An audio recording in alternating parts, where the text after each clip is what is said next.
In Edo, Japan, little girls who sold for the price of a meal sometimes wore 12 layers of silk by their 16th birthday. These children scrubbed fish guts until their hands bled, then grew up to wear fingernails so long they couldn't dress themselves. The Oiran, Japan's highest-ranking courtesans, were literally worth their weight in gold, but couldn't buy their own freedom.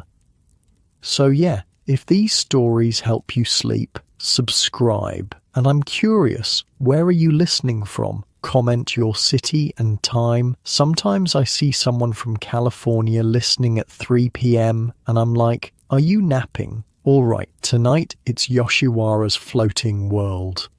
But before we go anywhere, get cozy, like actually cozy. Pillows good? Blanket situation handled? Perfect. Trust me on this one. The year is 1702, and you're waking up behind your father's fish stall in Edo. The tatami mat beneath you is worn thin, prickly strands poking through to stab your back. Your ragged cotton yukata reeks of last night's mackerel, a smell so embedded in your skin that you've stopped noticing it. Dawn hasn't broken yet, but the heavy summer air already sticks to your skin like wet paper. You can hear your father coughing in the next room, that same horrible hack that took your mother last winter. Your stomach growls. Yesterday you ate only a handful of rice and some pickled radish. The year's been hard. Floods destroyed most crops and fish have been scarce. Your father's stall barely makes enough to pay the landlord, let alone feed 2 mouths. Hey, you say to yourself, stretching your cramped legs, at least we're not eating boiled leather like the family next door. You scratch mosquito bites on your ankles and reach for the wooden bucket. Time to fetch water from the well before the morning rush. You're 8 years old and this is the only life you've ever known. You slip your feet into straw sandals, the left one falling apart at the toe. The morning feels different somehow, but you can't place why. At the well, a woman with impossibly white skin watches you, not just regular pale, like porcelain, like she's never seen the sun. Her kimono shimmers with embroidered cranes that seem to fly as she moves, and her hair rises from her head in glossy waves, adorned with golden pins that tinkle softly when she tilts her head. Who's that with her? A nearby vendor whispers to his wife. The other fancy one? You turn to see a second woman, equally spectacular, examining the dried fish hanging from a nearby stall. These women do not belong in your world of dirt streets and struggle. They belong in paintings or stories travelers tell. Oiran, the vendor's wife whispers back, her voice hushed with awe. From Yoshiwara. Back at your father's stall, you find him talking to these magnificent creatures. The taller one kneels before you, lifts your chin with cool fingers. She examines your face like she's appraising a pearl, turns your hands over, checks your teeth, peers into your ears. Good bones, she tells your father. Intelligent eyes, no obvious defects. Your father won't look at you. The second woman hands him a pouch. When it lands in his palm, the thud sounds final, like a temple bell announcing death. Father, you say, but he turns away. Be good, he mumbles. You'll eat white rice there, sleep on silk. Before you understand what's happening, you're walking away with these women, their attendants carrying elegant lacquered boxes. You look back once. Your father has already gone inside. What's happening? You ask, your voice small. "You've been sold to Yoshiwara," says the woman matter-of-factly. "You'll be a Kamuro, an attendant at the Yorozu house. If you work hard and grow up pretty, you might become an Oiran yourself one day. You've heard of Yoshiwara, the pleasure district where beautiful women entertain rich men, where lanterns glow all night and music never stops. It sounds like a dream, but the knot in your stomach feels like a nightmare. By afternoon, you've travelled farther from home than ever before. The palanquin they put you in smells of incense and perfume, not fish. Your head spins. Through the window, you watch ordinary life. Farmers in fields, merchants with carts, children playing, all continuing without you in it. As sunset paints the sky, enormous wooden gates appear, painted bright red. Above them, golden characters spell out Yoshiwara, the floating world. Guards stand on either side, checking visitors, turning some away, but they bow to your palanquin. "This is where the outside world stops," the woman tells you as you pass through, "and a different world begins." The main street stretches before you, lined with cherry trees and lanterns. Women in brilliant kimonos stand behind wooden lattices like exotic birds in gilded cages. Music drifts from tea houses. Men in fine clothes laugh and call to one another. The air smells of perfume, sake, and incense. So different from the fish and sweat of your old life. "Nakanocho," the woman says, gesturing to the street, "the heart of Yoshiwara." Your palanquin stops at a 3-story building with a grand entrance. A woman in a severe dark kimono waits at the door, her hair pulled back in a simple bun, her face creased with authority. Around her, young women scatter like startled birds. "House mother," your escort explains in a whisper. She runs Yorozu house. Fear her more than demons." The house mother inspects you with cold efficient. "Really eat our livers if we disobey?" You gasp. "What?" "Kidding," she says with a mischievous smile.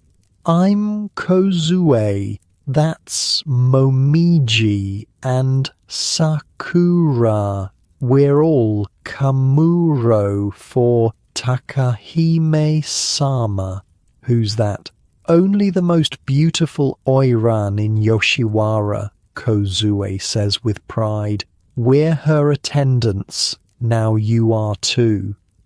That night, you sleep on the softest futon you've ever felt, but dreams of your father's fish stall haunt you. You wake before dawn, momentarily confused by the unfamiliar ceiling. For a heartbeat, you expect to smell mackerel and hear your father's cough. Instead, a bell rings somewhere in the house. The other girls jump up immediately. "Hurry," Kozue urges. "We have to prepare Takahime-sama's morning bath."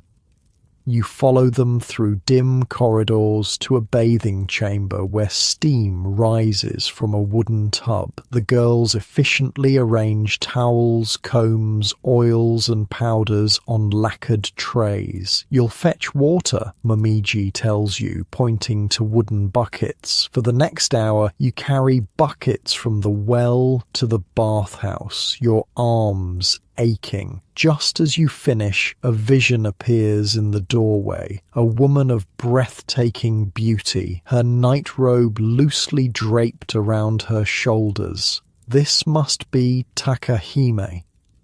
The girls immediately bow, foreheads touching the tatami. You hastily copy them. Takahime barely acknowledges your existence as she disrobes and enters the bath. The other Kamuro attend to her, washing her back, pouring water over her shoulders, massaging her scalp with rice bran soap that smells of jasmine. "Who is this?" Takahime finally asks, noticing you hovering uncertainly. "New Kamuro, Takahime-sama," Kozue answers. "Her name is Tatsuno." Takahime examines you with cool detachment. "She has potential. Teach her properly."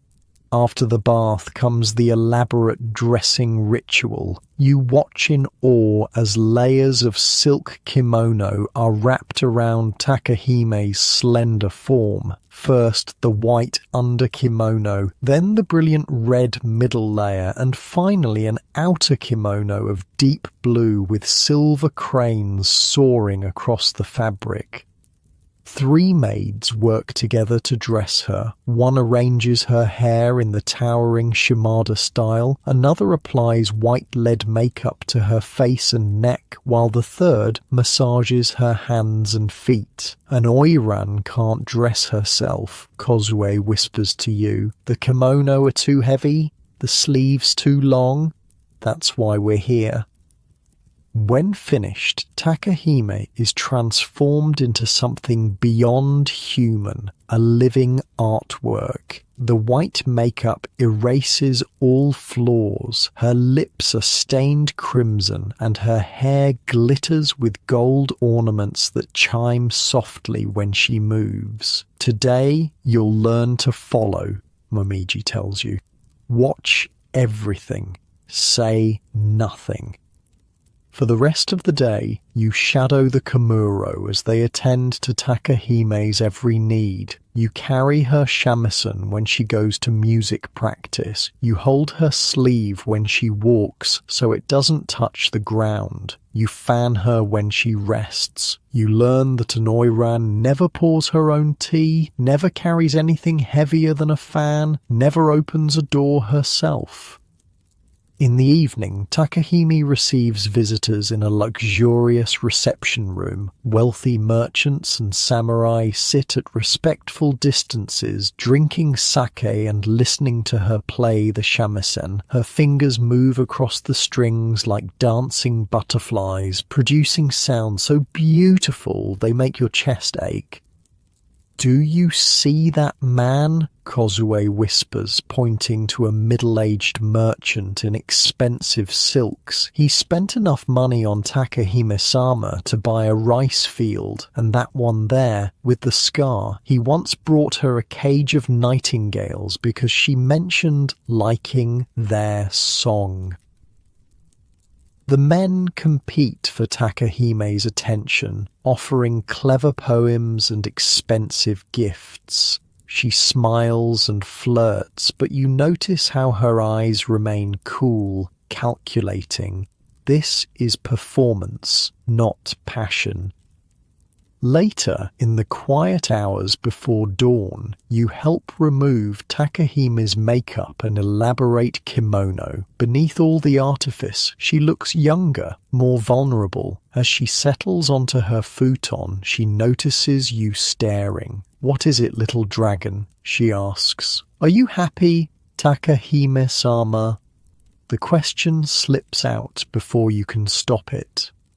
She looks at you for a long moment, surprise flickering across her features. Then she laughs, not the delicate musical laugh from earlier, but something harder, more genuine. "Happiness is for peasants and poets," she says. "We deal in illusions here. Remember that."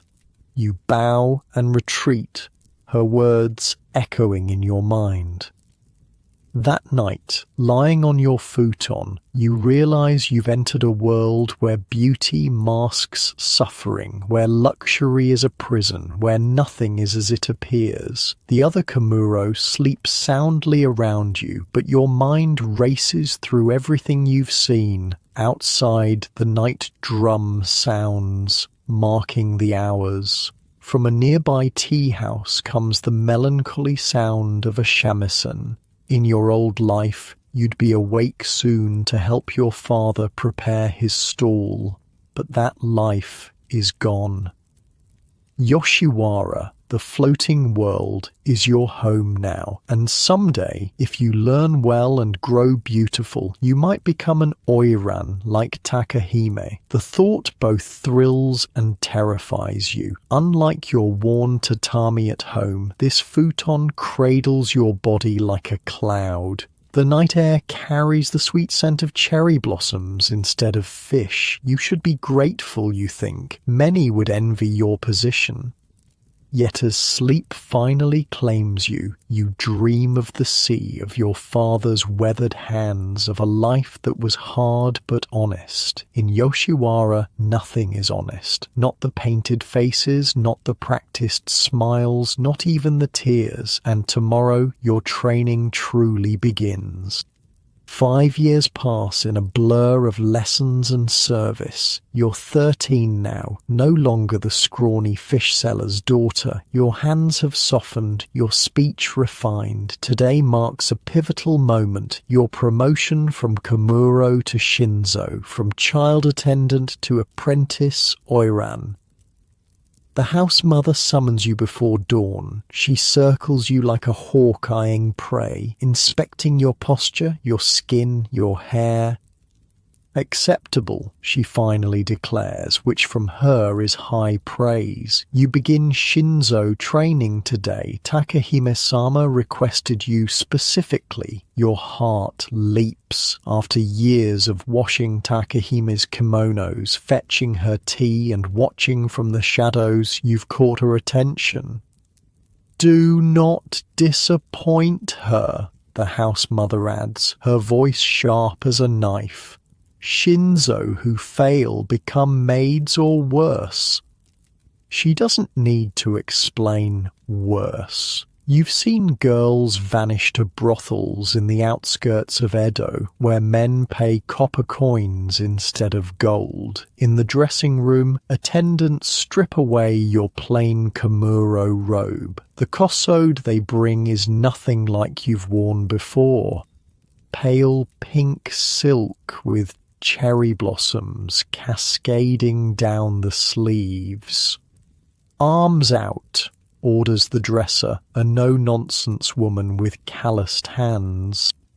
The weight of the fabric surprises you. They layer a second kosode underneath, then bind your chest with a long strip of silk. Too many ribs showing, the dresser mutters, tugging the binding tighter. Men don't pay for bones. Your body has begun changing, and you've noticed the older men noticing you. It makes your skin crawl, but in Yoshiwara, being noticed is currency. The dresser knots an elaborate obi around your waist, then steps back to assess her work.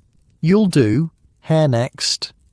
For an hour, you sit motionless as your hair is washed, oiled, combed and arranged in the wear-shinobu style of a young apprentice, swept up with a dramatic forward sweep. They secure it with 6 tortoiseshell pins that dig into your scalp. Beauty hurts, little dragon, says the hairdresser, noticing your wince. Get used to it. Next comes makeup. A layer of white lead paste over your face, neck and chest, leaving 2 sharp points at the nape. They paint your lips crimson, but only the center, the distinctive coming-of-age style that marks you as Shinzo. When they hold up a mirror, a stranger stares back. A girl balanced between childhood and womanhood, traditional and alluring. I look like a doll, finishes the dresser. That's the point. They strap wooden Koma-gator sandals to your feet, elevated platforms that add 3 inches to your height. Walking in them feels like balancing on stilts, but falling isn't an option. Don't shuffle, the dresser scolds. Glide. Takahime awaits in her private quarters, already dressed in layers of midnight blue silk embroidered with silver cranes. Her hair towers above her head in the magnificent Hyogo style, adorned with golden kanzashi that catch the morning light. "My little dragon," she says, gesturing for you to sit. Finally old enough for real training. For 5 years you've attended her, holding her sleeves, fetching her shamisen, memorizing her clients' names and preferences. Now everything changes. "You think you know what it means to be Oiran," she says, examining her lacquered nails. "You don't." You bow deeply. "I'm ready to learn, Takahime-sama." She laughs, that same genuine laugh you heard years ago, rarely displayed to clients. "No, you're not. Nobody is. But we start anyway. Your days as Shinzo make your Kamuro years seem easy. You wake before dawn for lessons in shamisen, an instrument that makes your fingers bleed until calluses form. You practice calligraphy until your wrist aches, memorize hundreds of poems, and learn the tea ceremony with its 1,000 precise movements. Again, your music teacher demands after 3 hours of the same passage. Your playing sounds like a cat being strangled. You bite back tears and try again, pressing the plectrum against the strings until your fingertips go numb. "Wait," the teacher says, placing her hand over yours. "Feel the music here first." She taps your chest, then let it flow to your fingers. You close your eyes, breathe deeply, and try once more. The notes flow smoother this time, though still far from perfect. "Better," she says. "Now do it 500 more times." Between lessons, you shadow Takahime, studying her every movement, how she laughs behind her sleeve at a client's joke, how she pours sake with her sleeve just brushing the table, how she glances down before delivering a witty retort. "It's all performance," she tells you one night as you help remove her makeup. "Every blink, every gesture, every word, nothing is accidental." "Isn't that exhausting?" you ask. Of course it is, but the alternative is worse. What alternative? Her eyes meet yours in the mirror, startlingly naked without the white makeup, being powerless. At night, you collapse onto your futon, body aching, mind spinning with poetry verses and shamisen notes. Your roommate, Kozue, also promoted to Shinzo, often cries herself to sleep. "I can't do it," she whispers one night. "My hands are too small for shamisen. My memory too poor for poetry. They'll send me away." You reach across the darkness and squeeze her hand. "I'll help you practice."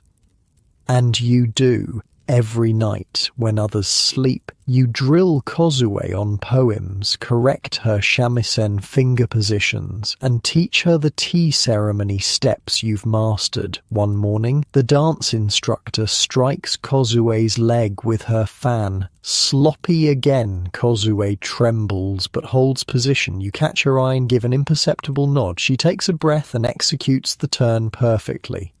Adequate," says the instructor, moving on. Kozue flashes you a grateful smile. Not all Shinzo are allies. Mizuki, apprenticed to a rival Oiran, watches you with jealous eyes. When you master a difficult shamisen piece before her, she accidentally spills ink on your new kimono. "So clumsy," she says with mock concern. "The house mother will be furious." Instead of retaliating, you study harder, determined to outshine her through skill, not sabotage. "She'll always hate you," Takahime observes after witnessing one of Mizuki's slights. "Some women can't stand seeing others rise. What should I do? Become so excellent she looks foolish trying to compete." 6 months into your training, Takahime allows you to observe her with clients for the first time, not in private rooms, but at banquets where powerful men gather to be entertained. You kneel in the corner, eyes downcast but missing nothing. Takahime sits at the center, pouring sake for a daimyo's son whose family controls rice shipments to Edo. Beside him, a merchant whose ships trade with the Dutch at Dejima. Both compete for her attention. "I've brought you something from China," says the merchant, producing a small lacquered box. Inside lies a jade hairpin carved with dragons, exquisite, rare, and obviously expensive. Takahime's eyes show a flicker of genuine appreciation before she masks it with practiced modesty. "You honor me too greatly." The daimyo's son frowns. "I've composed a poem for you." He recites 17 syllables comparing Takahime to the moon reflected in water, beautiful but untouchable. It's elegant but lacks originality. "Your words touch my heart," Takahime says, exactly as if she means it. Later, you ask which gift pleased her more.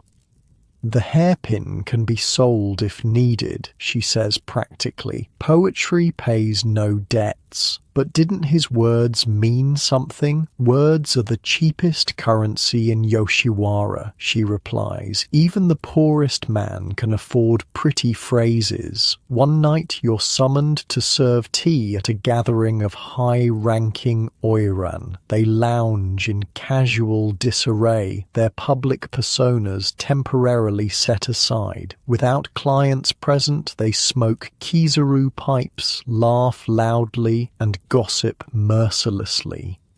"Did you hear about Choyama's patron?" asks a sharp-faced Oiran named Misora. "His wife finally caught him, cut off all financial support." "How much does he owe the house?" asks another. 3 years' worth of visits," says Misora with a smirk. "He's selling land to cover it."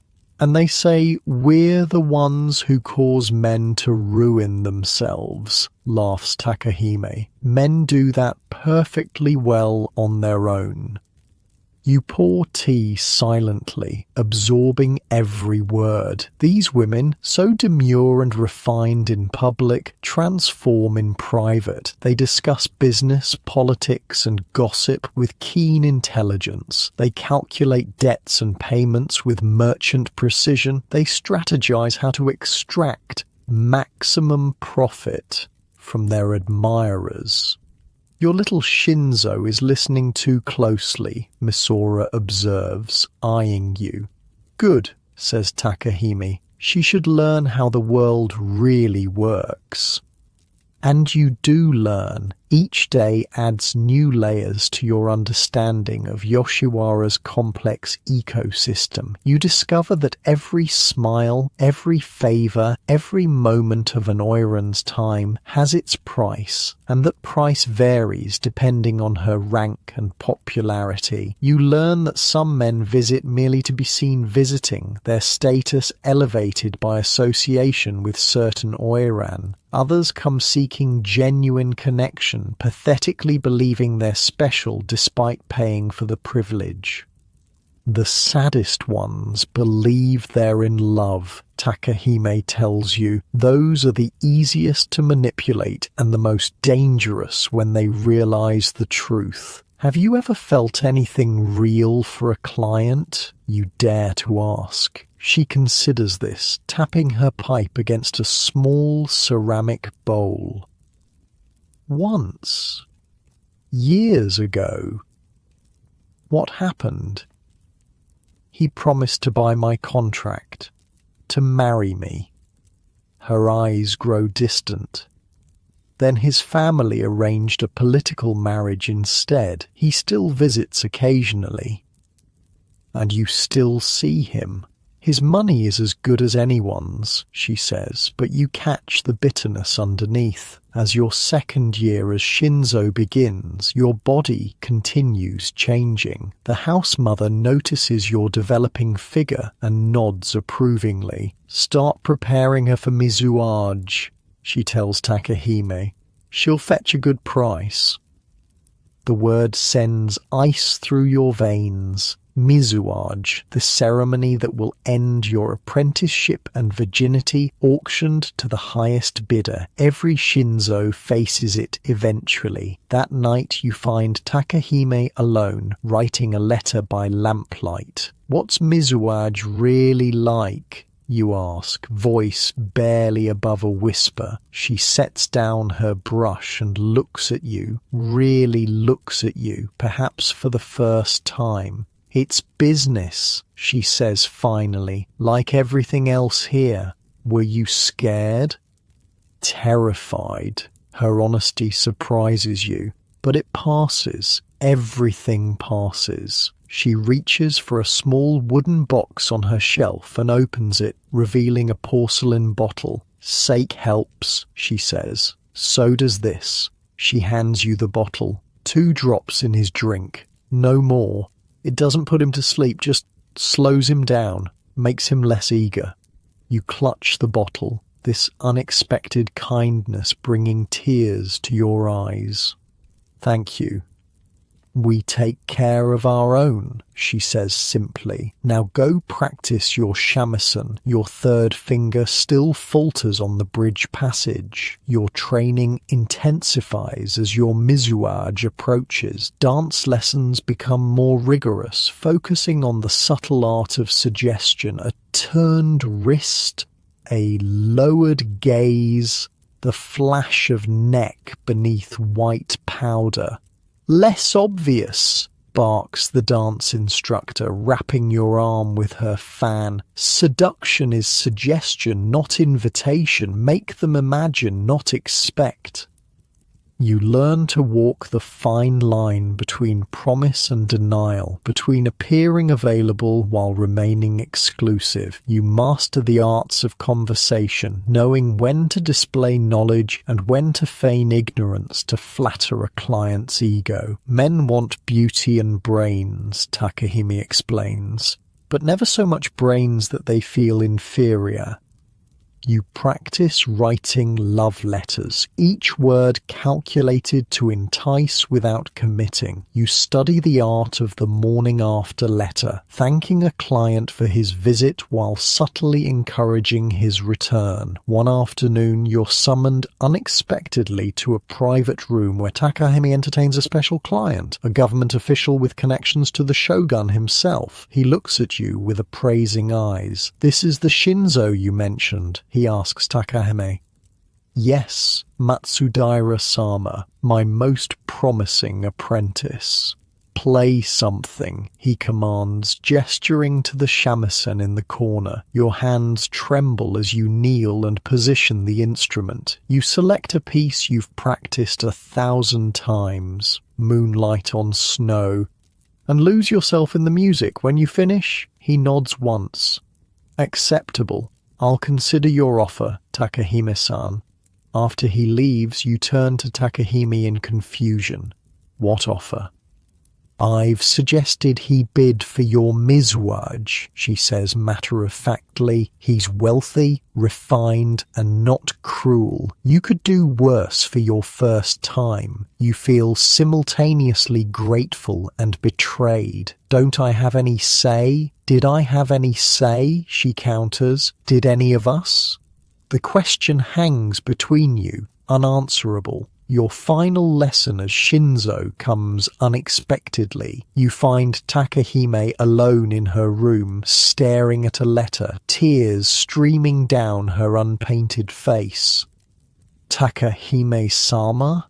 You've never seen her cry before. She looks up, seemingly unaware of the tears. My brother died. Cholera. I didn't know you had family. I try not to remember them. She folds the letter carefully. It's easier that way. Should I leave you alone? No. She pats the tatami beside her. Sit with me. You kneel beside her, uncertain what to do. She reaches for her kiseru pipe and lights it with shaking hands. I was sold just like you, she says after a long silence. My father was a silk merchant who made bad investments. I was 12. My brother was 10. She exhales smoke slowly. He swore he'd buy my contract when he grew up. You sit in silence, absorbing this rare glimpse into her past. The most important lesson of Yoshiwara, she says finally, is that everyone here is playing a role. The Oiran, the clients, even the house mothers. We pretend to be what others need us to be, but never confuse the role with the person beneath. Who are you beneath? You dare to ask. She smiles sadly. I've been playing this role so long, sometimes I forget myself. As you prepare to leave, she calls you by your real name, the one from before Yoshiwara, the one you thought everyone had forgotten. The sound of it stops your heart. How did you know? You whisper. I make it my business to know everything about those in my care, she says. Remember who you were. It will keep you sane in the years ahead. That night, as you lay on your futon, you whisper your birth name to yourself, a talisman against forgetting. Outside, rain patters against the roof. In a nearby room, someone plays a melancholy tune on the shamisen. Tomorrow, preparations for your debut procession begin. The official presentation that will mark your transition from Shinzo to full Oiran. Your mizuage will follow shortly after. You're not ready. You'll never be ready. But as Takahime said, you'll begin anyway.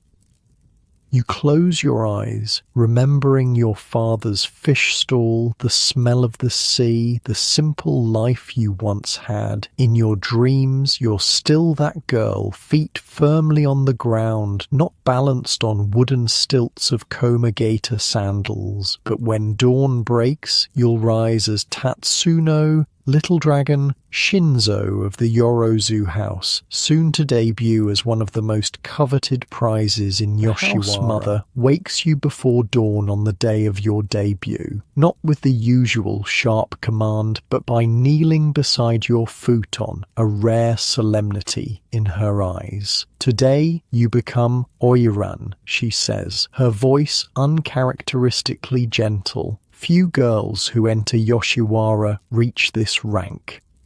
You've been preparing for months. Your mizuage was sold at auction last week to Matsudaira-sama as Takahime had arranged. The bidding reached a sum that made even the house mother's eyes widen. Your virginity, it seems, is worth more than your father's fishing boat and house combined.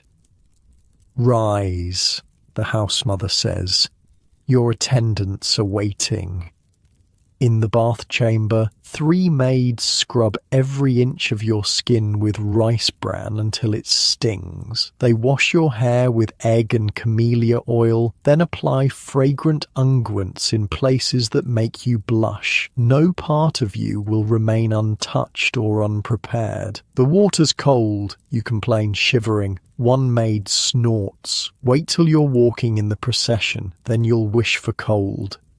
After bathing comes the most elaborate dressing of your life. Not 1 or 2 kimono, but 5 layers, each heavier than the last. The innermost is white silk against your skin. Then comes a vibrant red layer, visible only at the collar. The third is patterned with autumn leaves. The fourth shows cranes in flight. And finally, the outermost kimono, a masterpiece of indigo silk embroidered with silver dragons that catch the light as you move. The sleeves extend well past your fingertips. The hem pools around your feet. When fully dressed, you can barely move under the weight. How much does this cost, you ask, as they arrange the massive obi at your back? More than you'll earn in 5 years, says the dresser. The house owns it, not you. Remember that.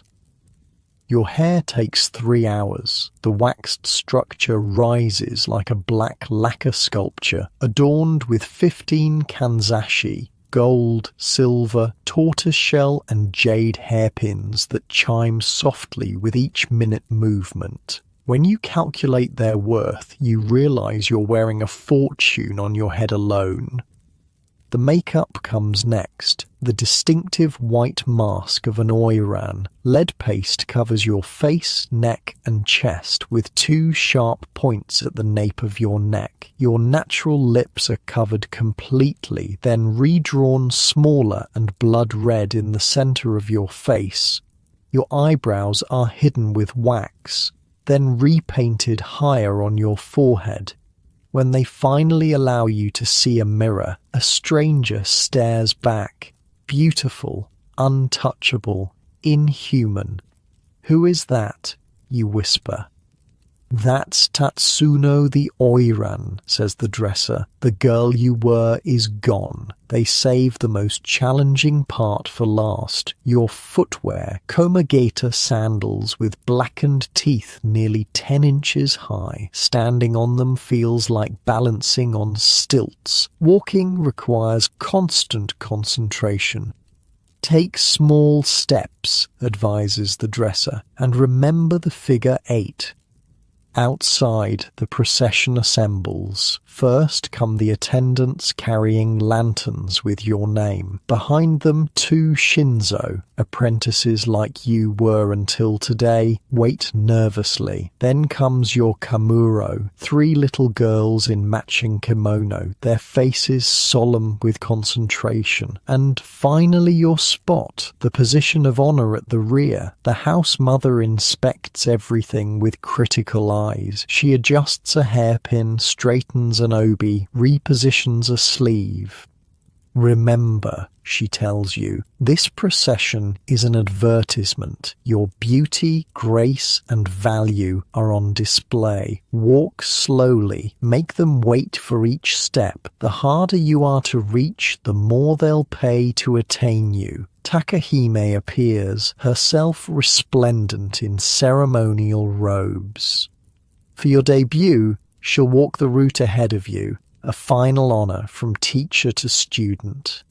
"Nervous?" she asks, seeing your pale face beneath the white makeup. "Terrified," you admit. "What if I fall?" "You won't." Her confidence steadies you. "You've practiced 1,000 times. Not with all this weight." She leans closer, her voice dropping. "Know why the sandals are so high? To make us taller, to make us impossible to kidnap." She smiles thinly. "Can't exactly run away in these, can't be stolen either. The house makes sure of that." Before you can respond, drums begin to beat. The great gates of Yoshiwara open. Your procession steps into the afternoon sun. The main street of Yoshiwara, Nakanocho, stretches before you, lined with spectators, not just potential clients, but rival houses, other Oiran, even common townspeople who've come just to watch. You spot Mizuki, your old rival, her face tight with envy. The weight of all eyes makes your stomach clench. The first step onto the street feels like stepping into a void. "Left foot first," whispers your attendant. "Breathe." You remember your training. Each step is a performance. You slide your left foot forward, toes pointing outward, then swing it in a half circle before placing it down. Your right foot follows in a complementary arc. Together, they form a figure 8 on the ground, the distinctive Soto Hachimonji walk of a high-ranking Oiran. Each step takes 5 seconds. Your muscles burn with the effort of balance. Sweat trickles down your back beneath the heavy layers. The Komagata sandals force all your weight onto the balls of your feet, sending sharp pains up your calves. Halfway down Nakanocho, you hear a man's voice from the crowd. "Is she worth the price?" Another answers. "For that face, I'd sell my warehouse." You keep your expression serene, as if you hear nothing. Inside, you marvel at their delusion. They see only the artwork, not the canvas beneath, not the girl who was sold for the price of a meal, who practiced shamisen until her fingers bled, who will soon give her body to a stranger because she has no choice. Near the end of the route, you spot a familiar face. Kozue, your former roommate, now working as an attendant in a tea house. She didn't pass the tests to become Oiran. When your eyes meet, she bows deeply, and you see both respect and relief in her posture. The procession takes an hour to cover a distance you could normally walk in 2 minutes. By the end, your feet are numb, your neck stiff from the weight of the hair ornaments, but you haven't stumbled once. Back at Yorozu House, attendants rush to help you out of the heavy kimono and towering hair. As the layers come off, you feel yourself emerging from a cocoon, not as a butterfly, but as something more complicated. "Well done," says the house mother, which from her is like effusive praise. Rest now. Tonight is your mizwaj. Alone in your new private chamber, a privilege of your rank, you sit on the tatami, head pounding from the released pressure of the hairpins. Tomorrow, men will begin bidding for your time, but tonight belongs to Matsudaira-sama, who has already paid handsomely for the privilege of being first. Takahime visits as evening approaches. She dismisses your attendance with a wave, then kneels beside you. "I've brought you something," she says, placing a small porcelain bottle between you. 2 drops in his sake, no more. The sleeping potion she promised. You lift it carefully. "Will it hurt?" you ask, the question of every virgin since time began. "Some," she answers honestly, "but Matsudaira is not a cruel man, and with this," she nods at the bottle, "he'll be gentler, less urgent. What if he notices?" "He won't. Men notice very little when they think they're getting what they want." She reaches into her sleeve and produces a second gift, a small jade figurine of a dragon. "For luck," she says. "Keep it hidden. It belongs to you, not the house." You close your fingers around it, feeling its cool weight. A treasure that's truly yours, perhaps the only one you'll ever have. "I'm scared," you admit. "Everyone is. But by tomorrow, it will be over, and you'll be one of us, a full Oiran." She squeezes your hand once, then rises to leave. At the door, she pauses. "Remember to breathe," she says, "and remember that no matter what happens in that room, your mind remains your own." After she leaves, you sit in silence, turning the jade dragon in your palm. Outside, lanterns are being lit along Nakanocho. The evening clients will soon arrive, and somewhere among them Matsudaira-sama approaches.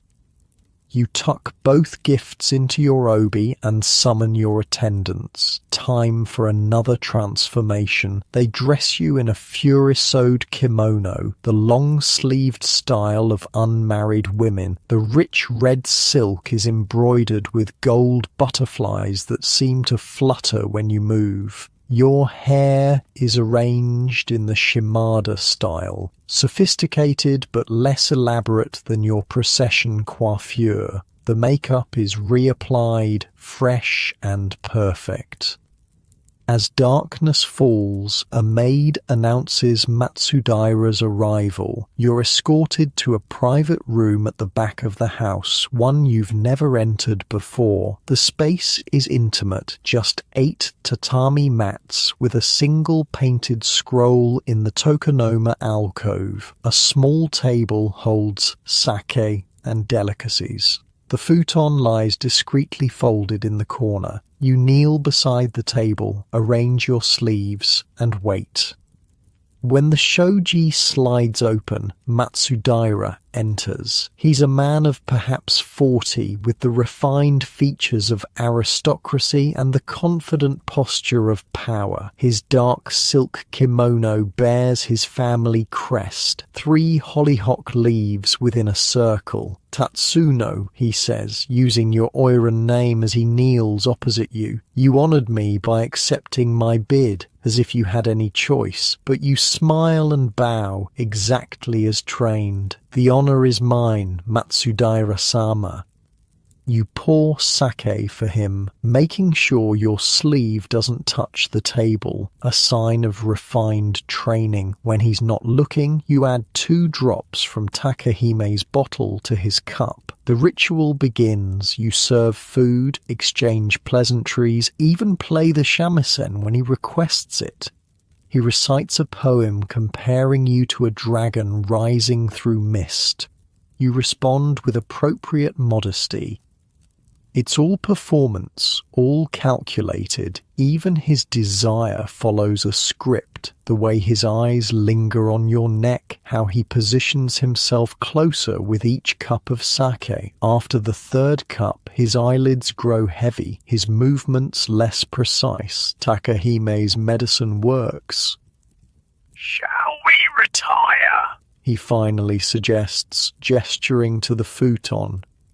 Your heart pounds, but your face reveals nothing. You rise gracefully and walk to the futon, kneeling to unfold it while he watches. Your attendants enter briefly to help undress you both. Another ritual, another performance. When they leave, you're in a thin silk robe. He in a simpler kimono. The room feels suddenly smaller. "Come," he says, patting the futon beside him. You obey, your body moving while your mind detaches, just as Takahime taught you. Afterward, you lie awake beside his sleeping form. Your body aches in unfamiliar places. There was pain, yes, but less than feared. The medicine made him clumsy, almost tender in his reduced state. You touch the jade dragon hidden beneath your pillow and think, I survived.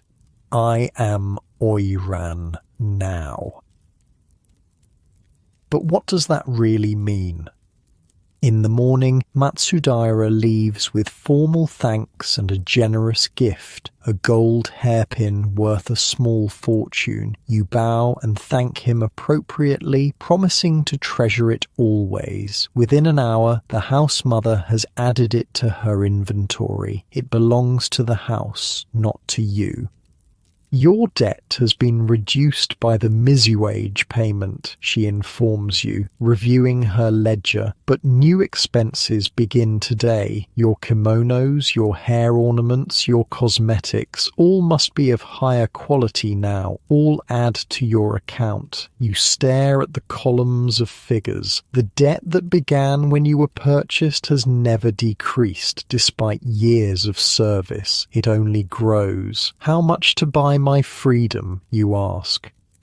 The house mother looks up, surprised by your directness. After a calculating pause, she names a sum so enormous it makes your head spin. And if a patron wishes to buy my contract, triple that amount. She snaps the ledger shut. But don't waste time on such thoughts. Focus on your clients. The more you earn, the better your conditions.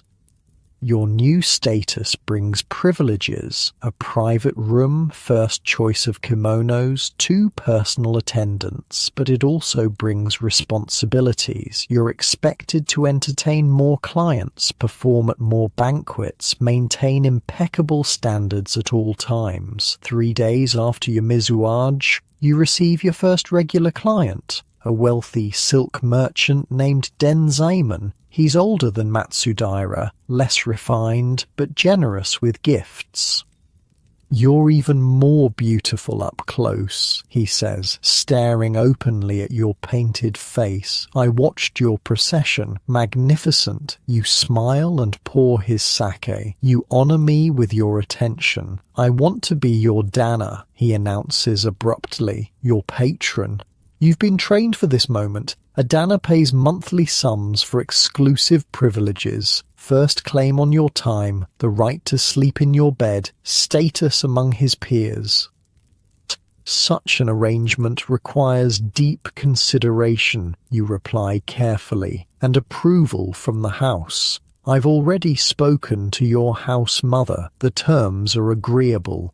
Of course he has. No doubt the house mother encouraged him, seeing a reliable source of income.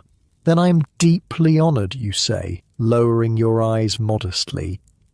That night he stays until dawn, talking more than touching, eager to establish his claim. When he finally leaves, you bathe for an hour, scrubbing his scent from your skin. In the following weeks, you settle into the rhythm of Oiran life. Days are for practice. Shamisen, calligraphy, poetry, dance. Evenings are for clients. You learn to gauge a man's wealth by his clothes, his generosity by his gifts, his character by how he treats the attendants. Some want only to be seen with you, parading through Yoshiwara to boost their status. Others seek confidants for business or political dilemmas. A few want the fantasy of romance, writing you passionate letters that you answer with calculated warmth. And yes, some simply want your body. Those nights you endure by retreating into your mind, thinking of the jade dragon hidden in your room, of the day you might buy your freedom. Denzaemon visits twice weekly, bringing expensive gifts and treating you with surprising respect. He speaks of one day purchasing your contract, though you've learned not to trust such promises. One evening he brings a beautiful kosode kimono, indigo silk with white herons. "For you alone," he says, "not for the house." You thank him effusively, but know the house mother will claim it by morning, and she does. "Everything you receive belongs to Yorozu House," she reminds you when you protest, "until your contract is paid. Even gifts intended for me personally, everything." Her tone brooks no argument. Be grateful your debt decreases with each such gift. But checking the ledger, you notice your debt hasn't decreased at all. New charges appear constantly. Fees for your attendance, premiums for better rooms, costs for special cosmetics. The numbers blur before your eyes. Takahime finds you weeping silently in the garden one afternoon. Without a word, she sits beside you, offering her pipe. "I'll never be free," you say after a long silence. "The debt only grows." "Did you expect otherwise?" Her voice holds no cruelty, only pragmatism. "That's how the system works. It's not fair." "Fairness doesn't exist in Yoshiwara." She exhales smoke slowly. "But power does, and you're gaining it with each client who falls under your spell." "What good is power if I can't leave?" "Who said anything about leaving?" She gives you a sidelong glance. "There are worse prisons than silken robes and adoring patrons." You think of the fish stall, of poverty and hunger. Perhaps she's right. Your real advantage, she continues, is time. You're young, beautiful, and now established. Use these years wisely. Save what you can in secret. Choose your Dana carefully. Build connections. Like you have? She laughs bitterly. "I made mistakes, trusted the wrong promises. Don't repeat them." That night, as you prepare to receive Denzamen, you study yourself in the mirror. The white face of an Oiran stares back, perfect, emotionless, a canvas for men's desires.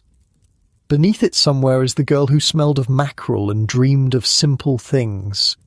You wonder if she still exists. A maid announces Denzamen's arrival, and you arrange your features into a welcoming smile. The performance begins again. Later, lying beside his sleeping form, you mentally count your hidden treasures. The jade dragon from Takahime, a gold Rio coin slipped from a drunken patron's sleeve, a Tanzaku poem card written by your own hand, your true thoughts, not the practiced phrases you speak aloud, small freedoms, secret rebellions. Perhaps this is how you'll survive. Outside, the night drum sounds. From a nearby tea house comes the melancholy sound of a shamisen. In your dreams, you walk on 10-inch gaiter sandals across an endless bridge, never reaching the other side. But when dawn breaks, you'll rise as Tatsuno, Oiran of Yorozu House, and the performance will begin anew. 5 years pass in a blur of silk and ceremony. You're 21 now, at the peak of your powers as Tatsuno, one of Yoshiwara's most sought-after Oiran. Your name appears in ukiyo-e prints sold throughout Edo. Poets compose verses about your beauty. Wealthy merchants compete for an hour of your company.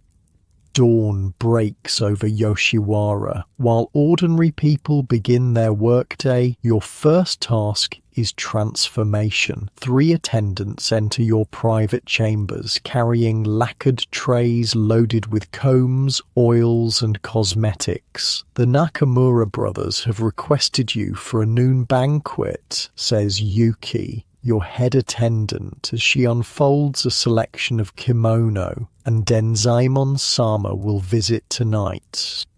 You nod, mentally preparing for the day ahead. Denzaemon has remained your Dana these 5 years, a record of constancy that's become the envy of other Oiran. He's proven generous and relatively undemanding, content mostly with the status of being your patron.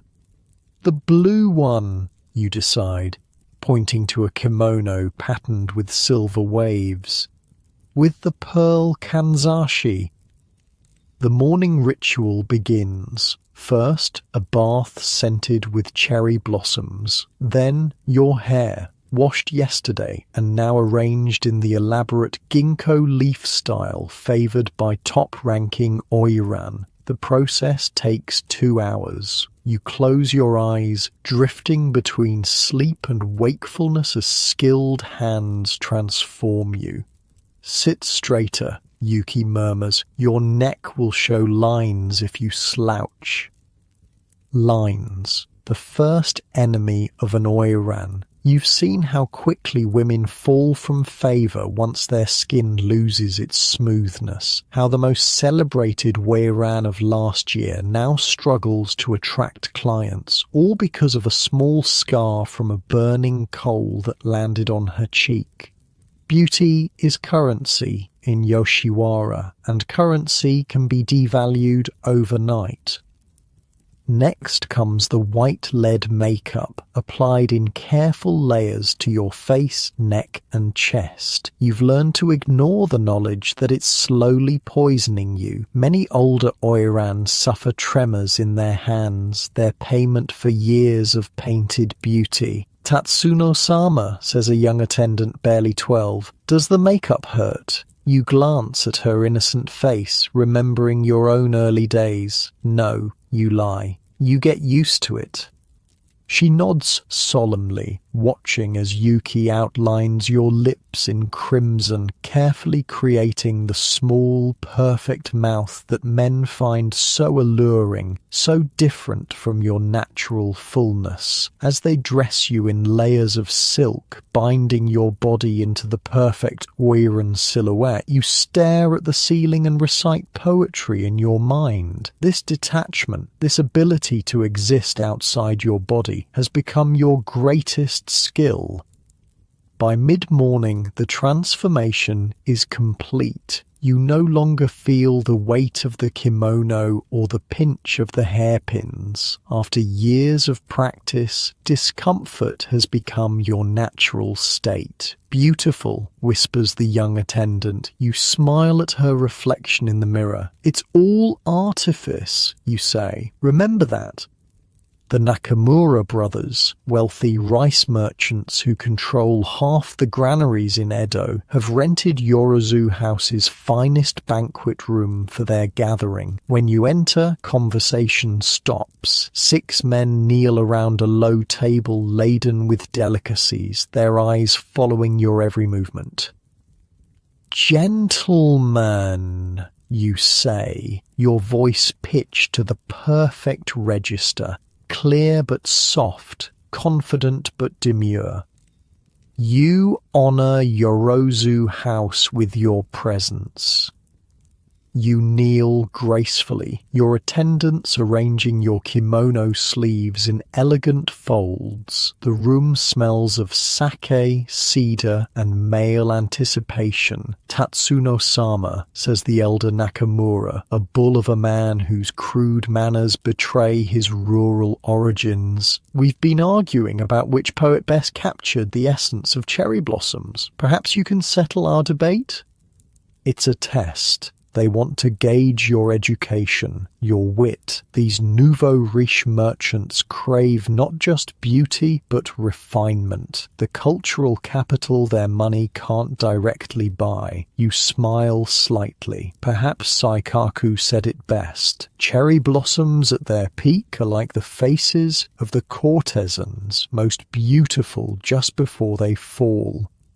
A ripple of appreciation runs through the room. You've chosen perfectly. A poet known for his observations of the floating world, a metaphor that acknowledges your profession without being crude. "Well played," says the younger Nakamura, "but I prefer Basho, Cloud of Cherry Blossoms, the Temple Bell. Is it Ueno? Is it Asakusa?" A fine choice, you concede. Though in present company I might suggest Issa. In this world we walk on the roof of hell, gazing at flowers. The men laugh nervously. Your wit walks the edge of propriety, exactly where you've learned to balance. For the next 3 hours you pour sake, play shamisen, and dance the slow, seductive steps of an Oiran's repertoire. You listen to business complaints and political gossip, storing away useful information. Knowledge is power in Yoshiwara, especially knowledge of men's secrets. By the time the banquet concludes, the Nakamuras have spent enough to feed a village for a month. They leave in high spirits, having purchased the illusion of sophistication along with your company. "The younger brother is sweet on you," Yuki observes as she helps you change for your evening appointment. "He barely took his eyes off your face." "His brother controls the purse strings," you reply practically, "and prefers Azuma at the Wakamatsu house." You notice everything. I'd be dead otherwise. You've learned to watch for small details, which men are rising in Edo's merchant hierarchy, which are overextending themselves, which might be persuaded to help buy your freedom someday. You maintain a mental catalogue of connections and rivalries, debts and alliances. Between appointments, you retreat to your private garden, a luxury afforded only to the highest-ranking Oiran. Beneath a maple tree, hidden from prying eyes, you keep a small wooden box buried among the roots. Inside, your jade dragon, gold coins skimmed from drunken clients, a letter from Takahime, who now lives in Osaka, purchased by a wealthy tea merchant. You add a silver hairpin pilfered from the Nakamura banquet. Your secret hoard grows slowly but steadily, your only real possession in a world where everything else belongs to the house. Evening brings Denzaemon, now in his 50s but still vigorous. He's grown wealthier over the years, his silk business thriving on trade connections made through Yoshiwara's network. My dragon, he greets you, using his personal nickname for you, more beautiful each time I see you. You bow, the perfect picture of devoted courtesan. Denzaemon-sama, the days between your visits grow longer each time. Business demands much of me. He settles onto the cushions, accepting the sake cup you offer, but I've brought something to apologize for my absence. From his sleeve, he produces a small package wrapped in mulberry paper. Inside lies an exquisite ivory netsuke carved into the shape of a dragon, a miniature match to your hidden jade talisman. It reminded me of you, he says, watching your face for pleasure. You react exactly as expected, eyes widening, hands clasping in delight. It's magnificent. I shall treasure it always. Both of you know the house mother will claim it by morning. The game has rules, and you both play your parts. After sake and conversation, after the physical duties of an Oiran, Denzaemon lies beside you on the futon, smoking his pipe in comfortable silence. These quiet moments have become familiar over the years, not quite intimacy, but something adjacent to it. I'm considering retirement, he says suddenly. My son is ready to take over the business. Your heart quickens. Changes in a Dana's circumstances often spell trouble for an Oiran. Will you return to your home province? You ask carefully. Perhaps. He taps his pipe against a ceramic bowl. Or perhaps I'll finally make good on my promise. Promise? To purchase your contract. He turns to study your face. Would that please you? You've heard such promises before, from him and others. They rarely materialize. Men speak of freedom in the afterglow of pleasure, then reconsider in the cold light of day. It would be a greater honor than I deserve, you say, the practiced response. You don't believe me. He sounds more amused than offended. I believe your intention is genuine. He laughs softly, diplomatic as always, but this time I've already spoken with the house mother. We're negotiating terms. A spark of hope ignites in your chest, but you smother it quickly. Hope is dangerous in Yoshiwara. And if you purchased my contract, you ask carefully, what would become of me? It's the vital question. Some men buy Oiran's contracts only to keep them as private concubines, a different kind of cage. You would be free to choose, he says, surprising you. I've grown fond of you, Tatsuno, perhaps fonder than is wise for a man my age, but I've had my time with you. 5 years is enough to know you deserve better than this place. You search his face for deception and find none. Could it be true? After all these years, could freedom be within reach? Why now, you ask? I'm not young anymore. Before I die, I'd like to know I've done one truly good thing. He smiles wryly, even if it's ruinously expensive. You bow your head, genuinely moved. Thank you, Denzaemon-sama. Don't thank me yet. The house mother drives a hard bargain. Later, after he leaves, you sit in the garden beneath the stars, turning the ivory netsuke in your hands. Freedom. The word feels foreign on your tongue after so many years. But what would freedom mean? You have no family to return to, no skills beyond those of an Oiran. Where would you go? How would you live? A soft footfall interrupts your thoughts. You turn to see Mizuki, once your rival, now an Oiran herself, though never as celebrated as you. Plotting your escape? She asks, settling beside you uninvited. You quickly tuck the netsuke into your sleeve. Enjoying the night air. Or rumor says Denzaemon plans to buy your contract. Her tone is light, but her eyes are sharp. Lucky Tatsuno, always the favorite. Rumors are rarely accurate in Yoshiwara. This one comes from the house mother herself. Mizuki plucks a leaf from a nearby bush, shredding it between her fingers. She's furious. Losing you would cost her enormously. You keep your face neutral, though your pulse quickens. The house mother always acts in her own interest. Indeed, which is why I thought you should know. She's adding new charges to your account. Special fees for your garden, premium rates for your attendance. She's doubling your debt to make your purchase price impossible. The spark of hope withers. Why tell me this? Mizuki shrugs. Perhaps I enjoy seeing the mighty Tatsuno brought low. Or perhaps she leans closer. Perhaps I'm tired of watching women trapped in this place. You study her face, searching for the malice that characterized your early interactions. Instead, you find something unexpected. Solidarity. Can you prove this? You ask. Her ledger is in her private chamber, the one with the red lacquer lock. Mizuki stands. I've said too much already.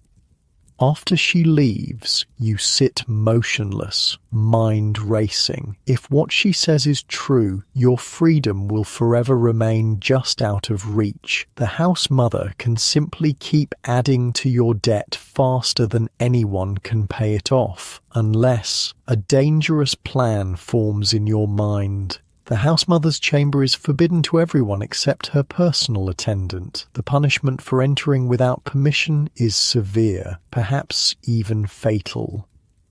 But your Tatsuno, celebrated Oiran of Yorozu House, you've survived worse odds. The following morning, you send your attendants on various errands, claiming the need for solitude to compose poetry. Then you change into a simple maid's kimono, kept for the rare occasions when you visit the outer districts in disguise. The house mother's chambers occupy the best location in Yorozu House, a corner room overlooking both the main street and the private garden. At this hour, she's meeting with suppliers in the reception hall. You slip down the corridor, heart pounding. The door slides open silently beneath your touch. Inside, you find a space of surprising austerity. Few decorations, plain tatami, a single calligraphy scroll. The only luxury is a massive tansu chest against the wall, its red lacquer gleaming. The lock is simple but sturdy. You remove a hairpin from your sleeve, not an ornamental kanzashi, but a plain steel pin used by common women. Takahime taught you this skill years ago, though you've never had cause to use it until now. After several tense minutes, the lock clicks open. Inside the chest, you find neat stacks of ledgers, one for each Oiran in the house. Yours is embossed with gold. The columns of figures confirm your worst fears. Your debt has indeed doubled in recent weeks. Mysterious charges for special services and premium accommodations that you never requested. At the current rate, you'd need 15 more years to pay it off. By then, your beauty would be faded, your health likely ruined by the lead makeup and hard living. You hear footsteps in the corridor and freeze. Quickly, you memorize the most damning figures, then replace the ledger and close the chest. You're halfway to the door when it slides open. The house mother stands in the entrance, her face a mask of cold fury. "Tatsuno," she says, voice deadly quiet. "What are you doing in my private chamber?" Your mind races. Denial would be useless. Instead, you drop to your knees, pressing your forehead to the tatami. "Forgive me, mother. I came to beg for your wisdom." In a maid's kimono, without permission, her skepticism is palpable. "I didn't wish to be seen. The matter is delicate." She steps inside, closing the door behind her. "Explain." You raise your head just enough to meet her eyes. "Denzaemon-sama has spoken of purchasing my contract. And I fear leaving Yorozu House. This is my home, the only place I know. What would become of me outside these walls?" The lie falls smoothly from your lips, playing on her belief that keeping you indebted serves your own interests as much as hers. "You're right to worry," she says, relaxing slightly. "Few Oiran prosper after leaving Yoshiwara. Most end up as common prostitutes in the unlicensed districts." Exactly my fear. And yet I cannot refuse him directly without offence. Understanding dawns in her eyes. "You wish me to set a price so high he will withdraw his offer?" "If you would be so kind. For my own protection." She studies you for a long moment, weighing your sincerity. Finally, she nods. "Very well, I shall increase your debt valuation to reflect your true worth to this house. For your own good, of course." "Thank you, mother. Your wisdom exceeds mine in all things." You back out of the room, bowing repeatedly until the door closes. Only then do you allow yourself a small, bitter smile. She believed you, or at least believed in your helplessness, but you've confirmed what you needed to know. That evening, Denzaemon visits as promised. As you pour his sake, you notice his troubled expression. "The house mother has named her price," he says, without preamble. "It's substantial." "How substantial?" you ask, though you already know. He names a figure that would bankrupt a minor daimyo. "Your worst fears confirmed." "That's impossible," you say softly, "even for you. I could manage perhaps half that sum with time to liquidate certain assets, but this," he shakes his head. It's as if she doesn't want to sell at all. She doesn't. You make a decision. Denzaemon-sama, there's something you should know. Over the next hour, you explain what you've discovered, the artificially inflated debt, the impossible terms, the system designed to keep Oiran trapped forever. "It's theft," he says, genuinely outraged. "Fraud. It's Yoshiwara," you reply simply. "The rules are different here. There must be a way. I've given my word to free you." You think of your secret box in the garden, of Takahime's lessons in survival, of everything you've learned about power in Yoshiwara. "Perhaps there is," you say slowly, "but it would require unorthodox methods." He leans forward, intrigued. I'm listening. Outside your window, rain begins to fall, drumming softly on the wooden roof. In the distance, the night watchman strikes his wooden clappers, warning visitors that the hour grows late. You look at Denzamen, this man who has been your patron, your client, perhaps the closest thing to a friend you have in this floating world. You're about to ask him to risk much on your behalf, but freedom is worth the risk. It has to be. Here's what we must do, you begin, voice barely above a whisper. The rain falls harder, masking your words from any who might listen at the door. In this moment of conspiracy, you feel something you haven't felt in years, genuine hope, dangerous and bright as a flame in darkness.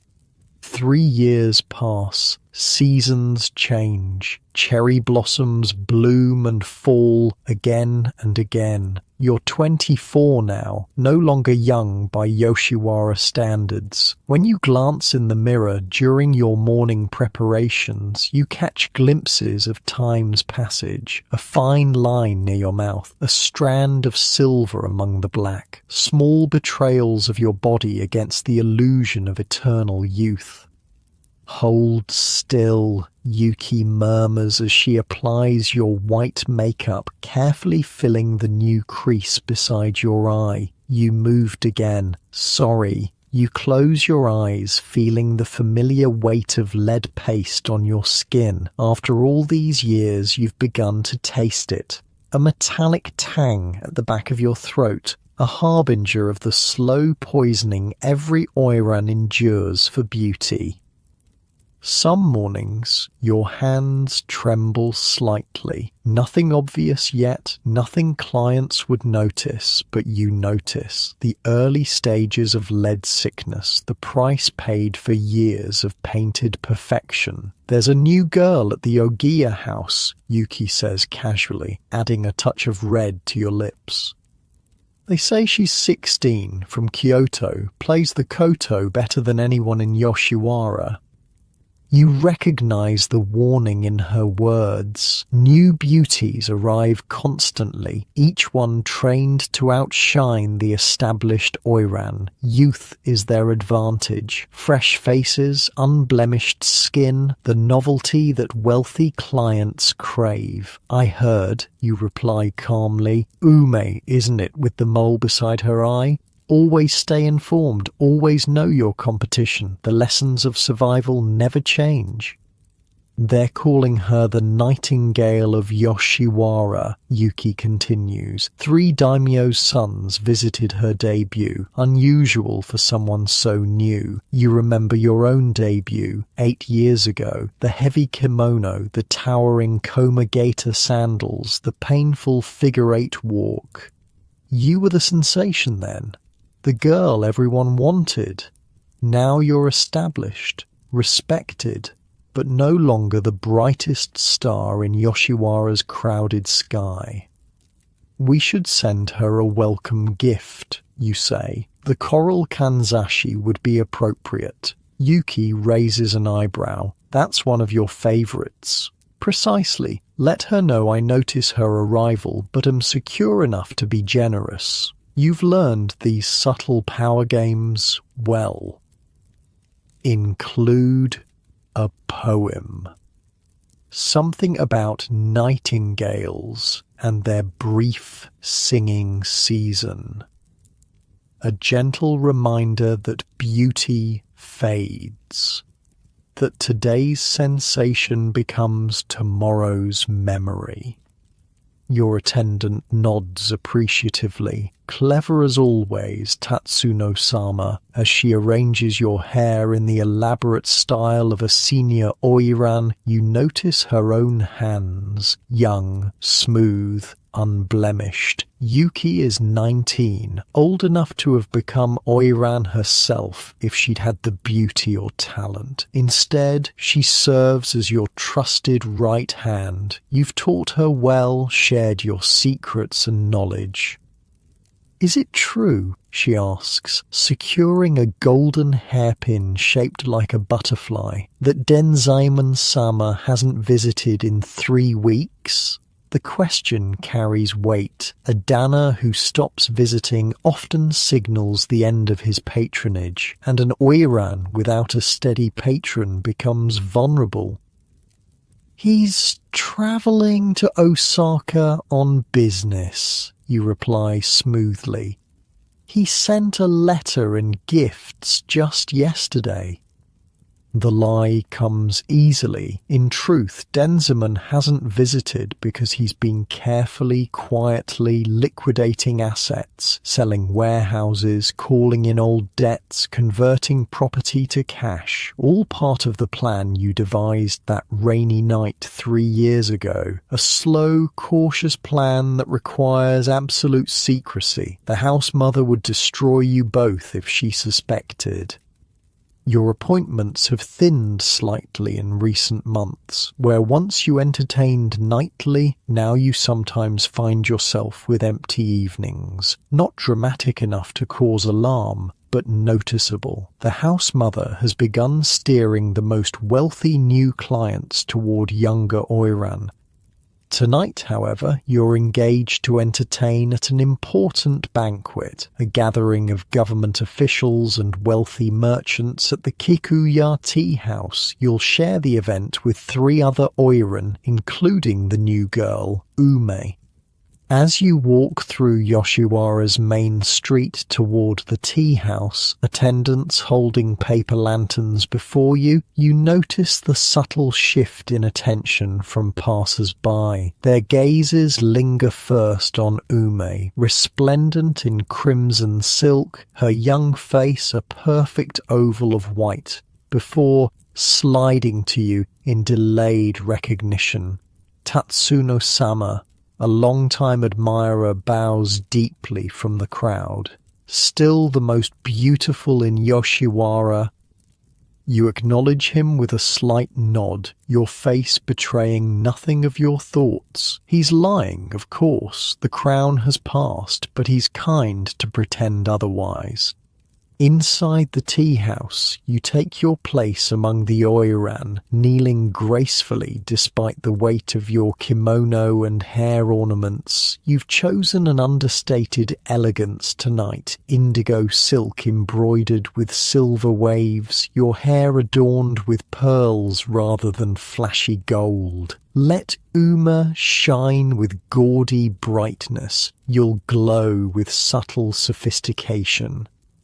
The clients enter, 5 government officials and 3 merchants, all men of influence in Edo. You recognize most of them from previous engagements. They settle around the low table, their eyes appraising the assembled beauties like buyers at a horse market. Tatsuno-sama, says Councillor Mizuno, a long-time admirer who has never quite been able to afford your company exclusively. A pleasure to see you again. The pleasure is mine, Mizuno-sama, you reply, your voice the perfect blend of deference and dignity. You honor us with your presence. The formal exchanges continue, each Oiran greeting each client with appropriate respect. You notice how Ume's voice trembles slightly, a genuine nervousness that the men find charming. Youth has that advantage. Its authentic emotion seem fresh, while yours must be manufactured through skill. As sake cups are filled and music begins, the oldest official, a white-haired man named Tanuma, leans toward you. They say the new girl plays koto like a celestial maiden, he says, nodding toward Uma. Perhaps we should request a demonstration. You smile, masking the sting. Once, they ask to hear you play. An excellent suggestion. Uma-san's talent is remarkable for one so young.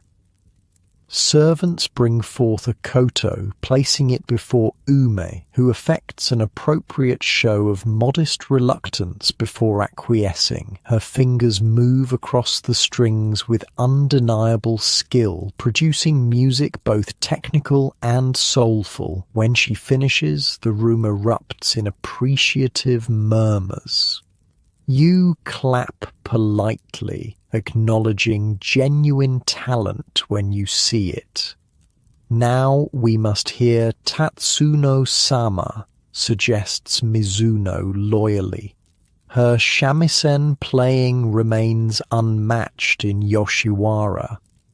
You accept the instrument offered by a servant, settling it across your lap with practiced ease. Your fingers find the familiar positions and you begin to play, not a technical showpiece like Ume's, but a song of deep emotion filled with the weight of experience that only years can provide. The room grows quiet. Even Ume watches with genuine interest. When you finish, the applause feels different, less excited perhaps, but more respectful. You've reminded them that youth has brilliance, but experience has depth. Tanama raises his sake cup to you, like fine wine, he says, improving with age. The compliment carries a sting beneath its surface, acknowledging both your skill and your years. You accept it with a gracious nod. The evening proceeds in the usual pattern: music, dance, poetry, and carefully orchestrated flirtation. You maintain your dignity throughout, playing the role of senior Oiran with perfect poise, but you notice how the younger men's eyes follow Uma, how they compete for her attention. During a moment of general conversation, she leans toward you, voice low. Tatsuno-sama, your playing was beautiful. I hope someday to achieve such depth.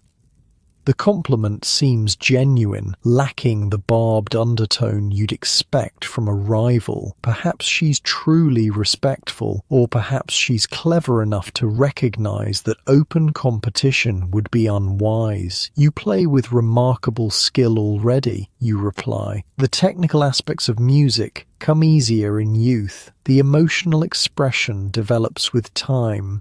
Will you teach me someday? She asks, eyes wide with what appears to be genuine admiration.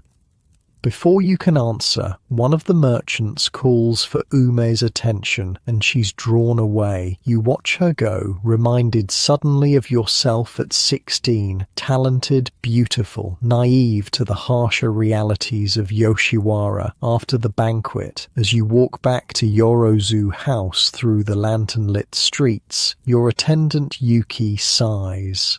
The new girl has no subtlety, she says loyally. All technique, no soul. You smile at her defense. She's young. Subtlety comes with time. If she lasts that long. I hear her constitution is delicate, coughs in the morning, Yoshiwara gossip. Always specific, often cruel. You've been its subject too many times to take pleasure in others' vulnerabilities. We all have our struggles, you say simply. Back in your private chamber, as Yuki helps remove your elaborate hairpins and makeup, a young maid enters with a letter. The paper is plain, unmarked, not the decorated stationery used by typical clients.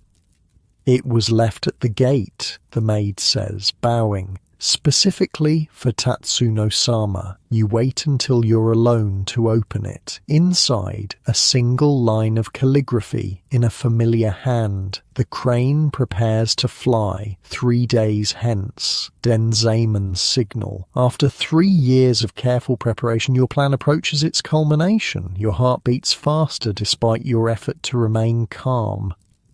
That night, sleep eludes you. You lie on your futon, staring at the ceiling, mind racing through contingencies and possibilities. Freedom. The word still feels foreign after 16 years in Yoshiwara. What will it mean? Who will you become outside these walls? The next morning brings an unexpected visitor, the house mother herself, who rarely enters Oiran's private chambers. "Tatsuno," she says, kneeling across from you with formal stiffness. "I've come with concerns." You maintain a neutral expression, though your stomach tightens. "How may I address them, mother? Your popularity shows signs of waning." She states this clinically, as if diagnosing an illness. The number of requests has decreased by 20% this past month. Spring brings new faces to Yoshiwara, you acknowledge. It's natural for clients to explore novelty. Perhaps, but your value to this house must be maintained. Her eyes narrow slightly. "I've invested considerably in your training and promotion. The unspoken threat hangs between you. An Oiran who can't attract clients becomes a financial liability. Such women often find themselves sold to lesser houses in the provinces, where conditions are far harsher." "I understand," you say carefully. "What would you suggest?" "Reduce your minimum fee. Accept more clients for shorter visits. Consider special services for preferred customers. In other words, sacrifice your hard-earned status and dignity to compete with younger women on their terms. Become what you've avoided all these years, merely a body for sale, rather than an accomplished artist who also provides physical companionship." "I'll consider your wisdom," you reply, bowing to hide the flash of anger in your eyes. She stands, apparently satisfied. "Do so quickly. Oh, and one more thing." She pauses at the door. "I've heard nothing from Denzemon-sama recently. Has he abandoned his patronage?" The question carries deadly weight. Without a dana, you're truly vulnerable. "He travels on business," you say, smoothly. "His letters arrive regularly." "Good." Her smile doesn't reach her eyes. "We wouldn't want to add the cost of finding a new patron to your already substantial debt."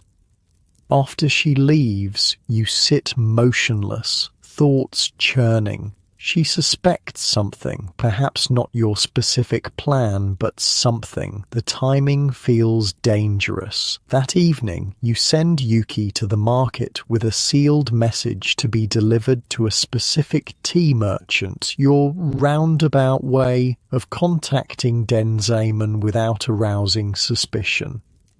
2 tense days pass. You continue your routine, entertaining clients, practicing shamisen, maintaining the perfect illusion of the contented Oiran, but inside, anxiety gnaws at you. What if the house mother has intercepted your message? What if Denzemon has been prevented from completing his preparations? On the 3rd day, as promised, a palanquin arrives at Yorozu House, not the ornate, ostentatious kind used by wealthy merchants, but the plain, practical sort used by government officials. From it emerges a stern-faced man in the formal clothes of a magistrate's clerk, accompanied by 2 assistants carrying document boxes. "I seek the proprietress of this establishment," he announces to the startled gate attendant, "on official business from the city magistrate's office." Word spreads through Yoshiwara faster than fire. A magistrate's representative at Yorozu House. The implications send ripples of speculation through every tea house and brothel. Official visits usually mean trouble, unpaid taxes, licensing violations, or worse. From your window you watch as the house mother hurries to meet the official, her usually composed face tight with worry. They disappear into her private receiving room. An hour passes, then another. Yoshiwara runs on gossip, but for once no one seems to know what's happening. The house falls into an uneasy silence, everyone moving quietly, speaking in whispers. Finally, as evening approaches, Yuki rushes to your chamber, her face flushed with excitement. "Tatsuno-sama," she whispers urgently. "The house mother summons you. The official is reviewing your contract." You take a deep breath, centering yourself. This is the moment you've planned for 3 years. Everything depends on what happens next. In the formal receiving room, you find the house mother kneeling rigidly across from the magistrate's clerk. Her face is a mask of controlled fury. Beside the clerk, document boxes lie open, revealing stacks of official papers bearing government seals. "Ah, Tatsuno-san," the clerk says formally.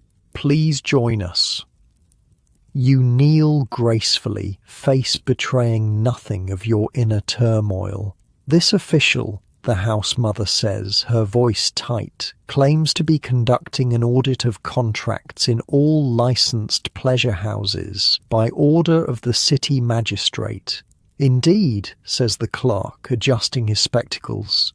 "Recent complaints have reached the magistrate's office regarding certain irregularities in accounting practices within Yoshiwara."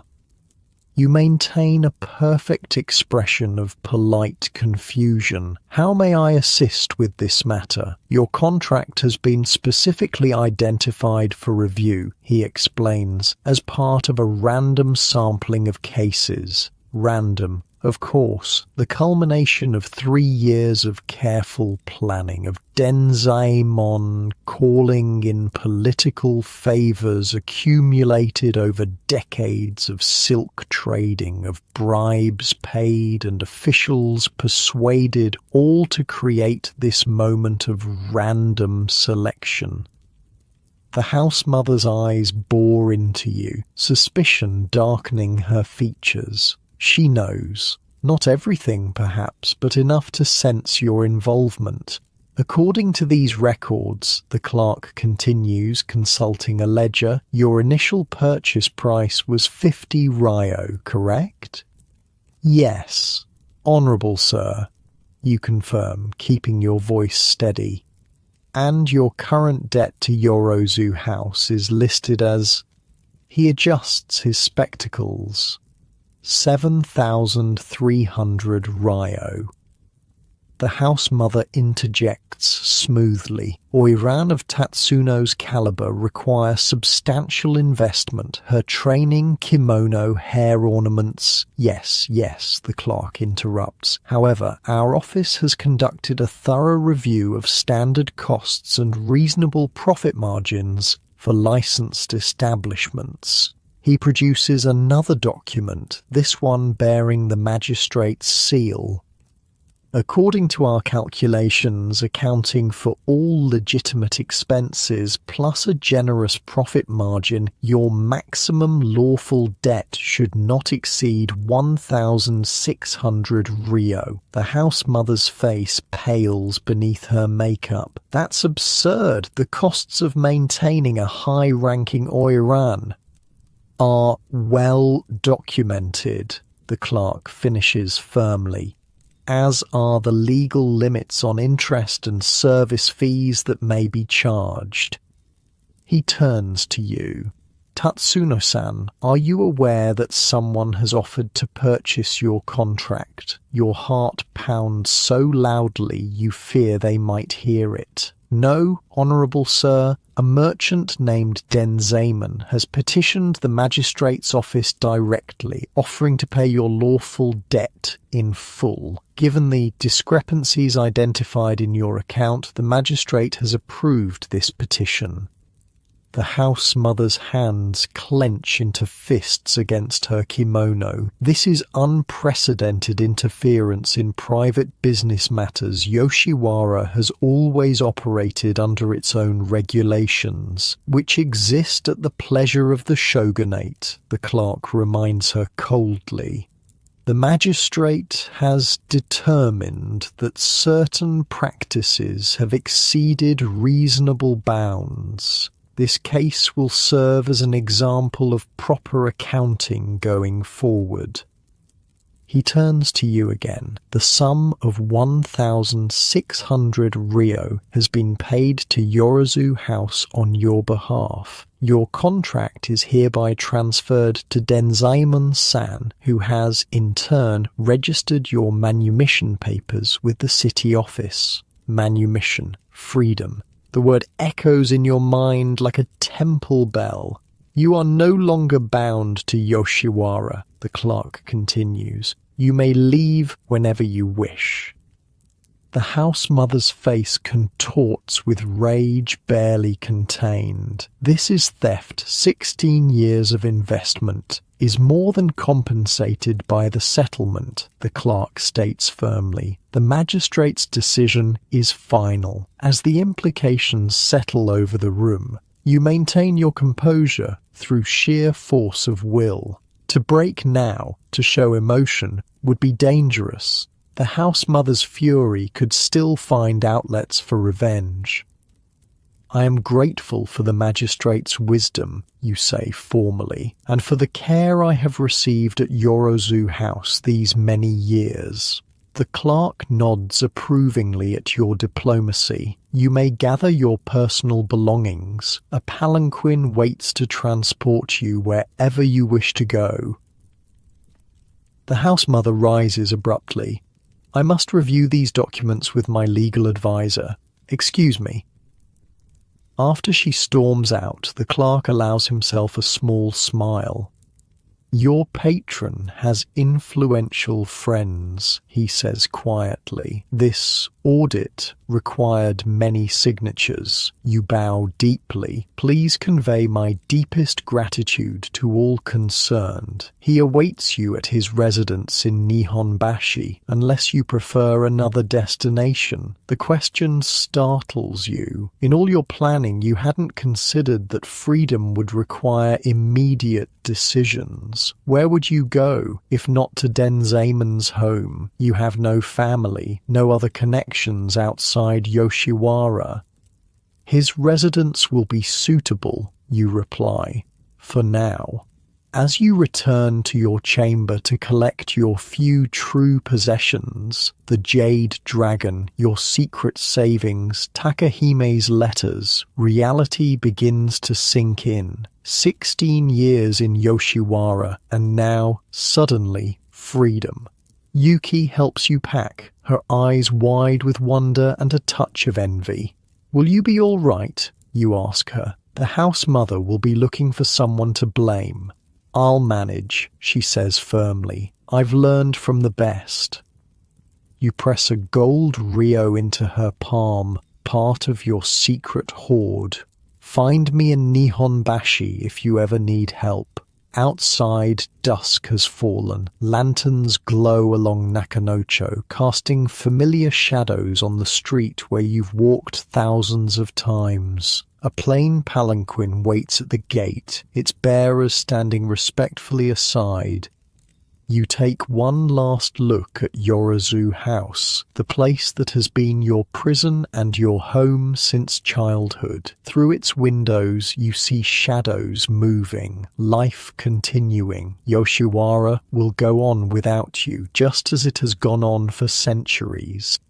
As you step into the palanquin, you catch a glimpse of a face watching from an upper window. Uma, the new Oiran, her perfect young features unreadable in the fading light. For a moment your eyes meet across the distance. Then she bows, a gesture of respect from one survivor to another. The bearers lift the palanquin. The gates of Yoshiwara open, and for the first time since you were 8 years old, you leave the floating world behind. Freedom tastes strange on your tongue, like a fruit you've heard described but never eaten, both sweeter and more bitter than expected. Denzamon's home in Nihonbashi stands 3 stories tall, with a shop selling fine silks on the ground floor and living quarters above. When you arrive that first night, servants bow respectfully, calling you mistress, a title that makes you flinch slightly. You've been many things, but never that. "These are your rooms," Denzamon says, sliding open the door to a spacious chamber overlooking a small private garden. "I hope they're suitable. The space is elegant but simple. Tatami floors, plain Fusuma screens, a writing desk beside the window. No gilded screens or ornate decorations like those that filled Yoshiwara. Just clean, open space.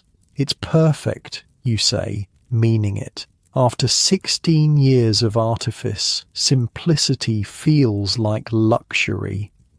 That first night, you can't sleep. The silence unnerves you. No shamisen playing in distant rooms, no clients' voices echoing down corridors, no attendants whispering as they pass your door. Just stillness broken only by the gentle rustle of leaves in the garden.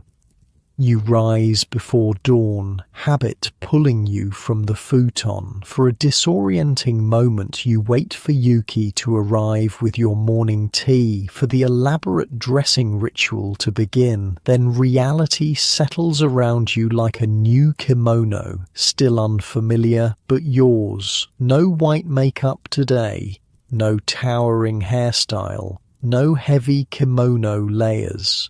Instead, you dress yourself in a simple cotton yukata, marveling at how light it feels, how easily your arms move without trailing sleeves.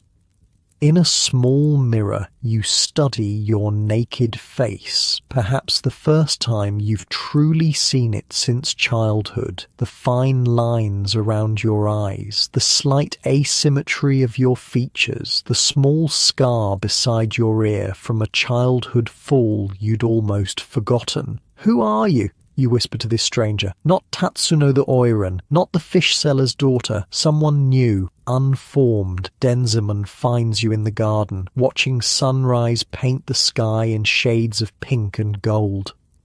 "Did you sleep well?" he asks, settling beside you on the stone bench. "No," you answer honestly, "but it was my choice not to sleep. That makes the difference." He nods, understanding. Freedom takes adjustment. Does it always feel so heavy? Responsibility often does. He smiles gently. In Yoshiwara, others decided everything for you. Now you must decide for yourself. "I'm not sure I know how." "You'll learn." He places a lacquered box between you. "This is yours." Inside, you find papers, your manumission certificate, officially stamped with the magistrate's seal, and a deed to a small property in Fukagawa across the Sumida River. "A house?" You look up, confused. "I thought you might prefer your own space eventually. It's modest, but in good repair. There's a small garden." He gestures vaguely eastward. "Your neighbours would be merchants, craftspeople, respectable but not aristocratic." The gift leaves you speechless. Not just freedom, but independence. A place that belongs solely to you. "Why?" you finally ask. "Why do all this for me?" He considers the question seriously. At first, it was desire. Then affection. Now, he looks toward the rising sun. "Perhaps atonement. I've profited greatly from silk trade with Yoshiwara over the years.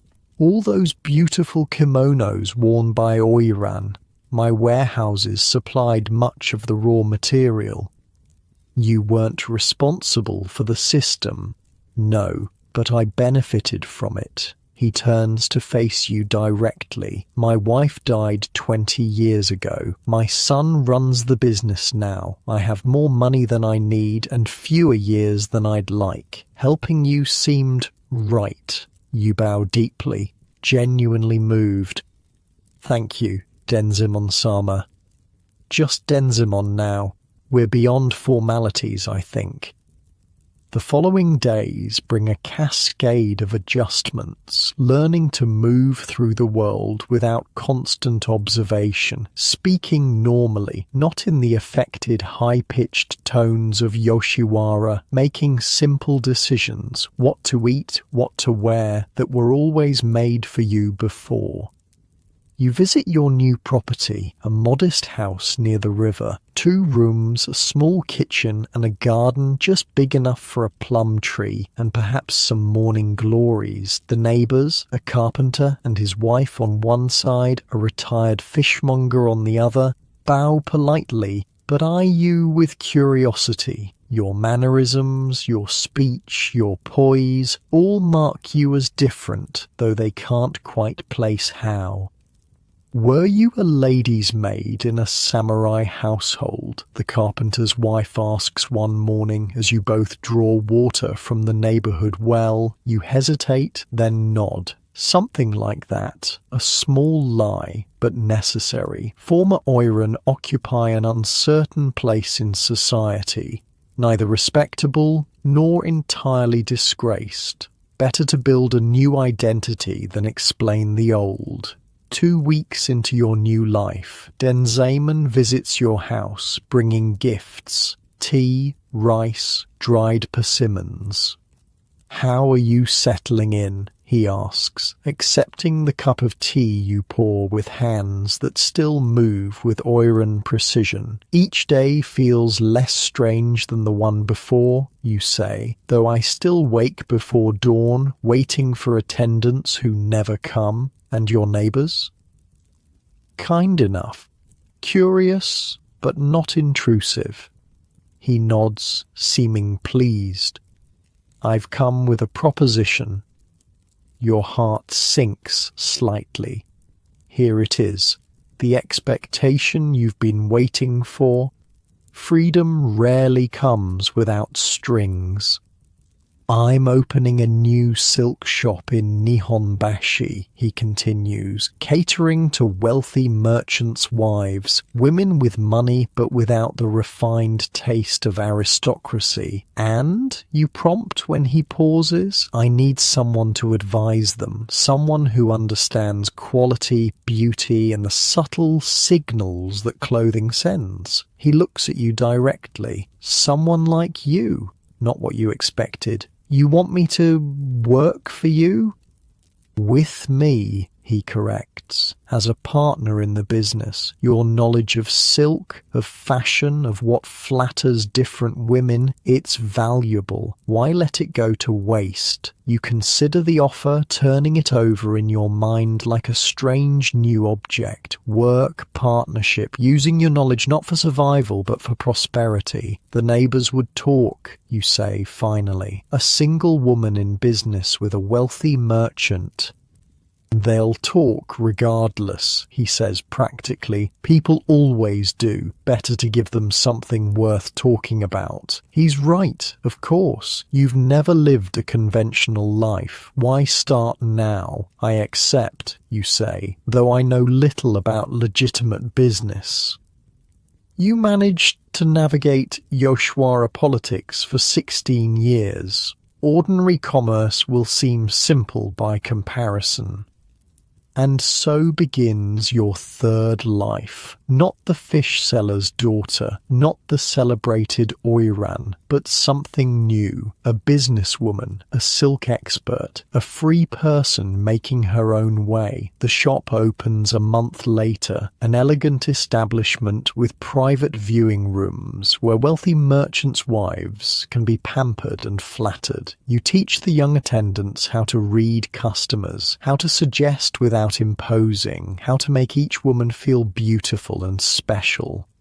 The obi should complement her coloring, not just match the kimono, you instruct a young clerk. Notice how this deep blue brings out the warmth in her complexion, skills learned for survival, now deployed for commerce. Knowledge gained through objectification, now used to help other women feel confident.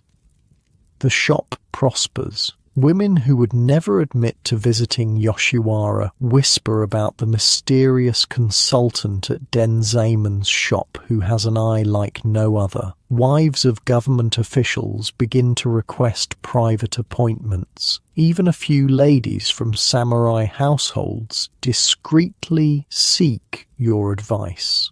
6 months into your new life, you receive an unexpected visitor, Yuki, your former attendant from Yorozu House. Yuki. You embrace her warmly, noticing how thin she's become. What brings you here? I've left Yoshiwara, she says, kneeling on your tatami. The house mother made life unbearable after you left. Blamed me for not warning her of your plans. I'm sorry. I never meant to cause you trouble. She shakes her head. Don't apologize. You gave me hope that escape was possible. She hesitates. I was hoping perhaps there might be a position at your shop. I've nowhere else to go. You study her face, young but careworn, bearing the subtle marks of Yoshiwara life. Of course, we need another senior attendant, someone who understands quality. Relief washes over her features. Thank you, Tats. She catches herself. What should I call you now? An excellent question. You abandoned your birth name when sold to Yoshiwara. Tatsuno belongs to your Oiran past. Who are you now? Ryoko, you decide, choosing characters meaning dragon child, an homage to your Oiran name, but with a new beginning. Call me Ryoko.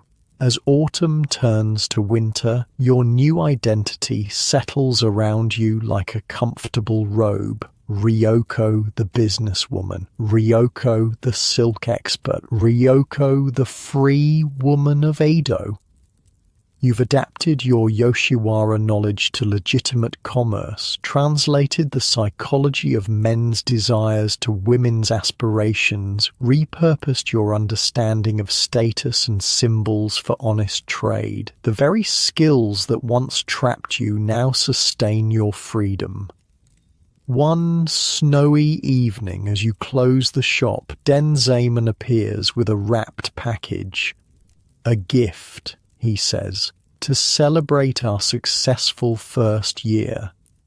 Inside, you find an exquisite kimono, indigo silk with a subtle pattern of silver dragons, nearly identical to one you wore as Oiran. Your breath catches. I thought. He hesitates, seeing your expression. Is it inappropriate? I meant it as acknowledgement of your past, not to remind you of painful memories.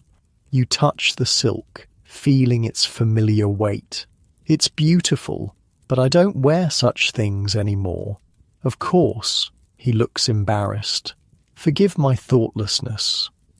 There's nothing to forgive. You rewrap the kimono carefully. Perhaps we could sell it in the shop. Some merchant's wife would feel like royalty wearing it. He nods, accepting your decision. There's something else I've been meaning to discuss. His tone turns serious, and you brace yourself. Throughout your new relationship, a question has hung unspoken between you. What exactly does he expect in return for his generosity? I'm returning to my home province in the spring, he says. I've purchased a small estate near Lake Biwa. My son will take over the business here in Edo. I see. You keep your voice neutral, though questions tumble through your mind. What does this mean for the shop? For your position? For your fragile new independence? I'd like you to buy my share of the business, he continues, surprising you.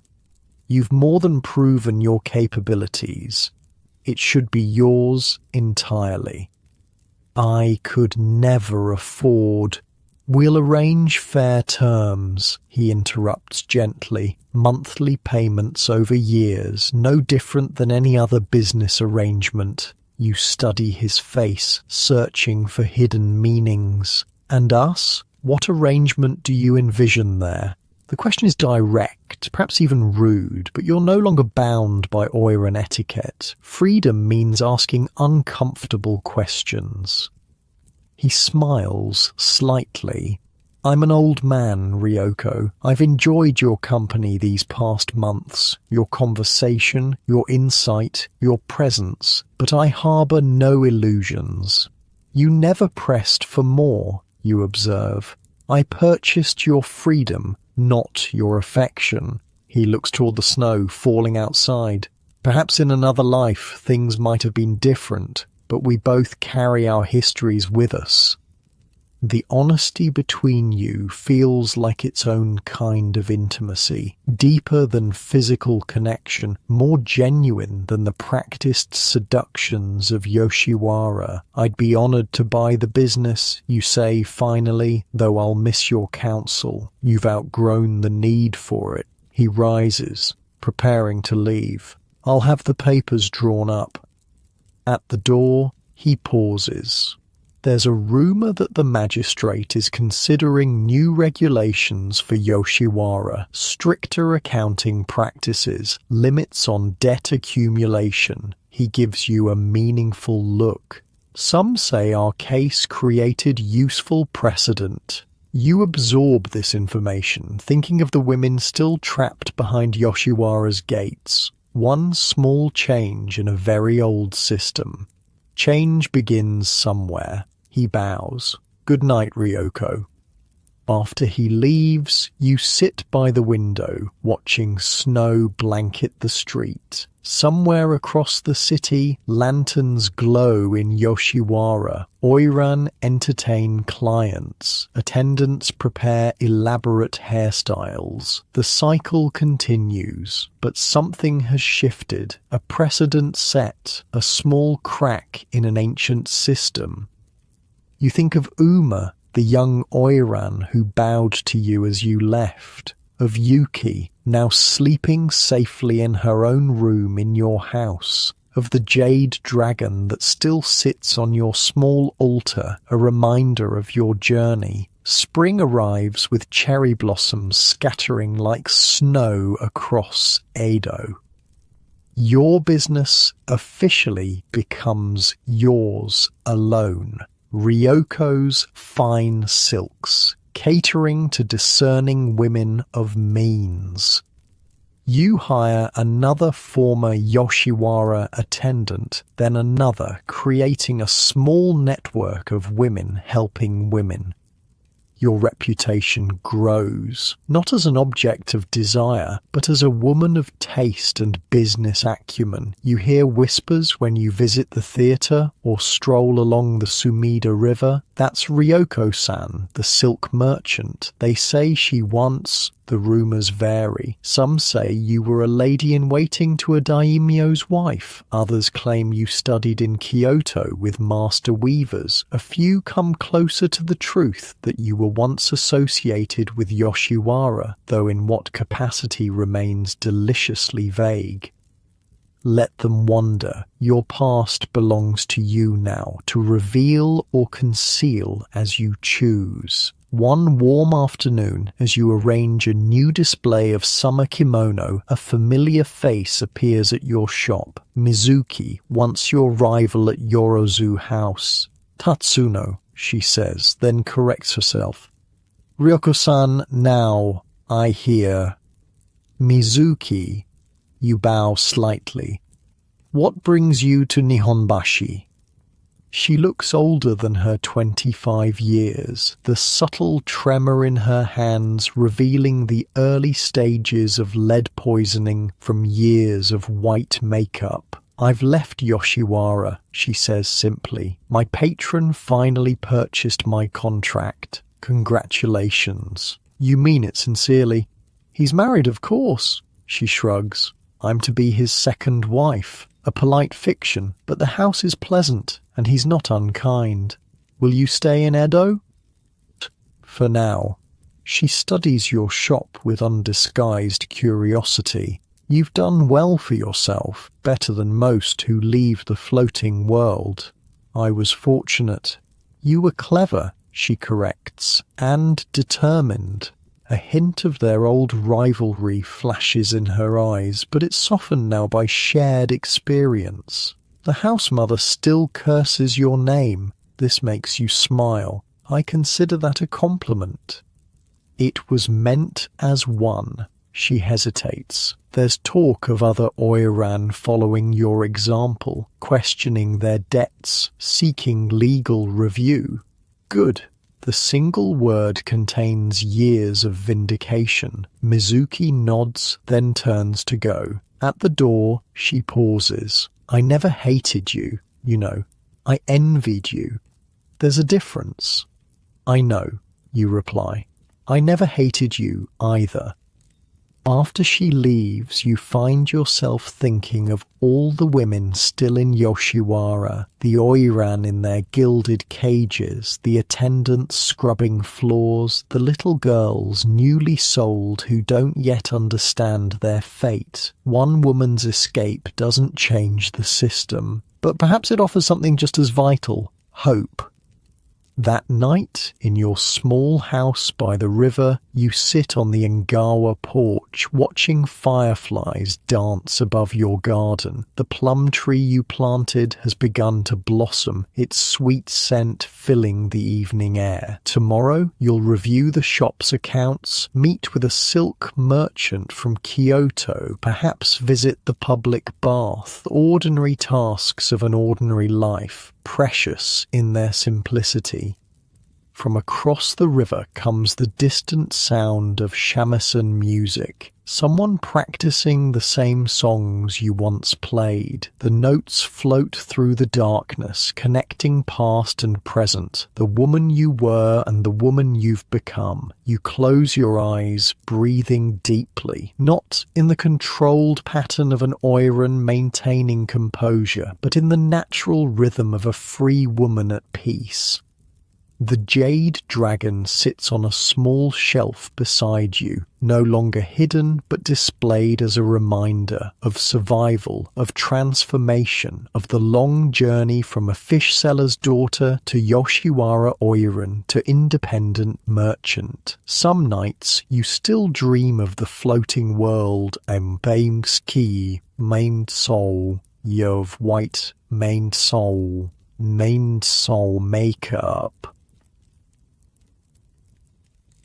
and heavy kimono of figure-8 walks on 10-inch sandals. But now when you wake, it's to freedom, to choice, to a life that belongs only to you. The music fades, the fireflies dim, night deepens around you, soft and welcoming as the futon that awaits inside. Unlike the hard tatami of your childhood or the watched bed of Yoshiwara, this one cradles you in genuine rest. As you drift towards sleep, you think, this is what freedom feels like. Not perfect, not without complexity or contradiction, but wholly, authentically yours. And that makes all the difference.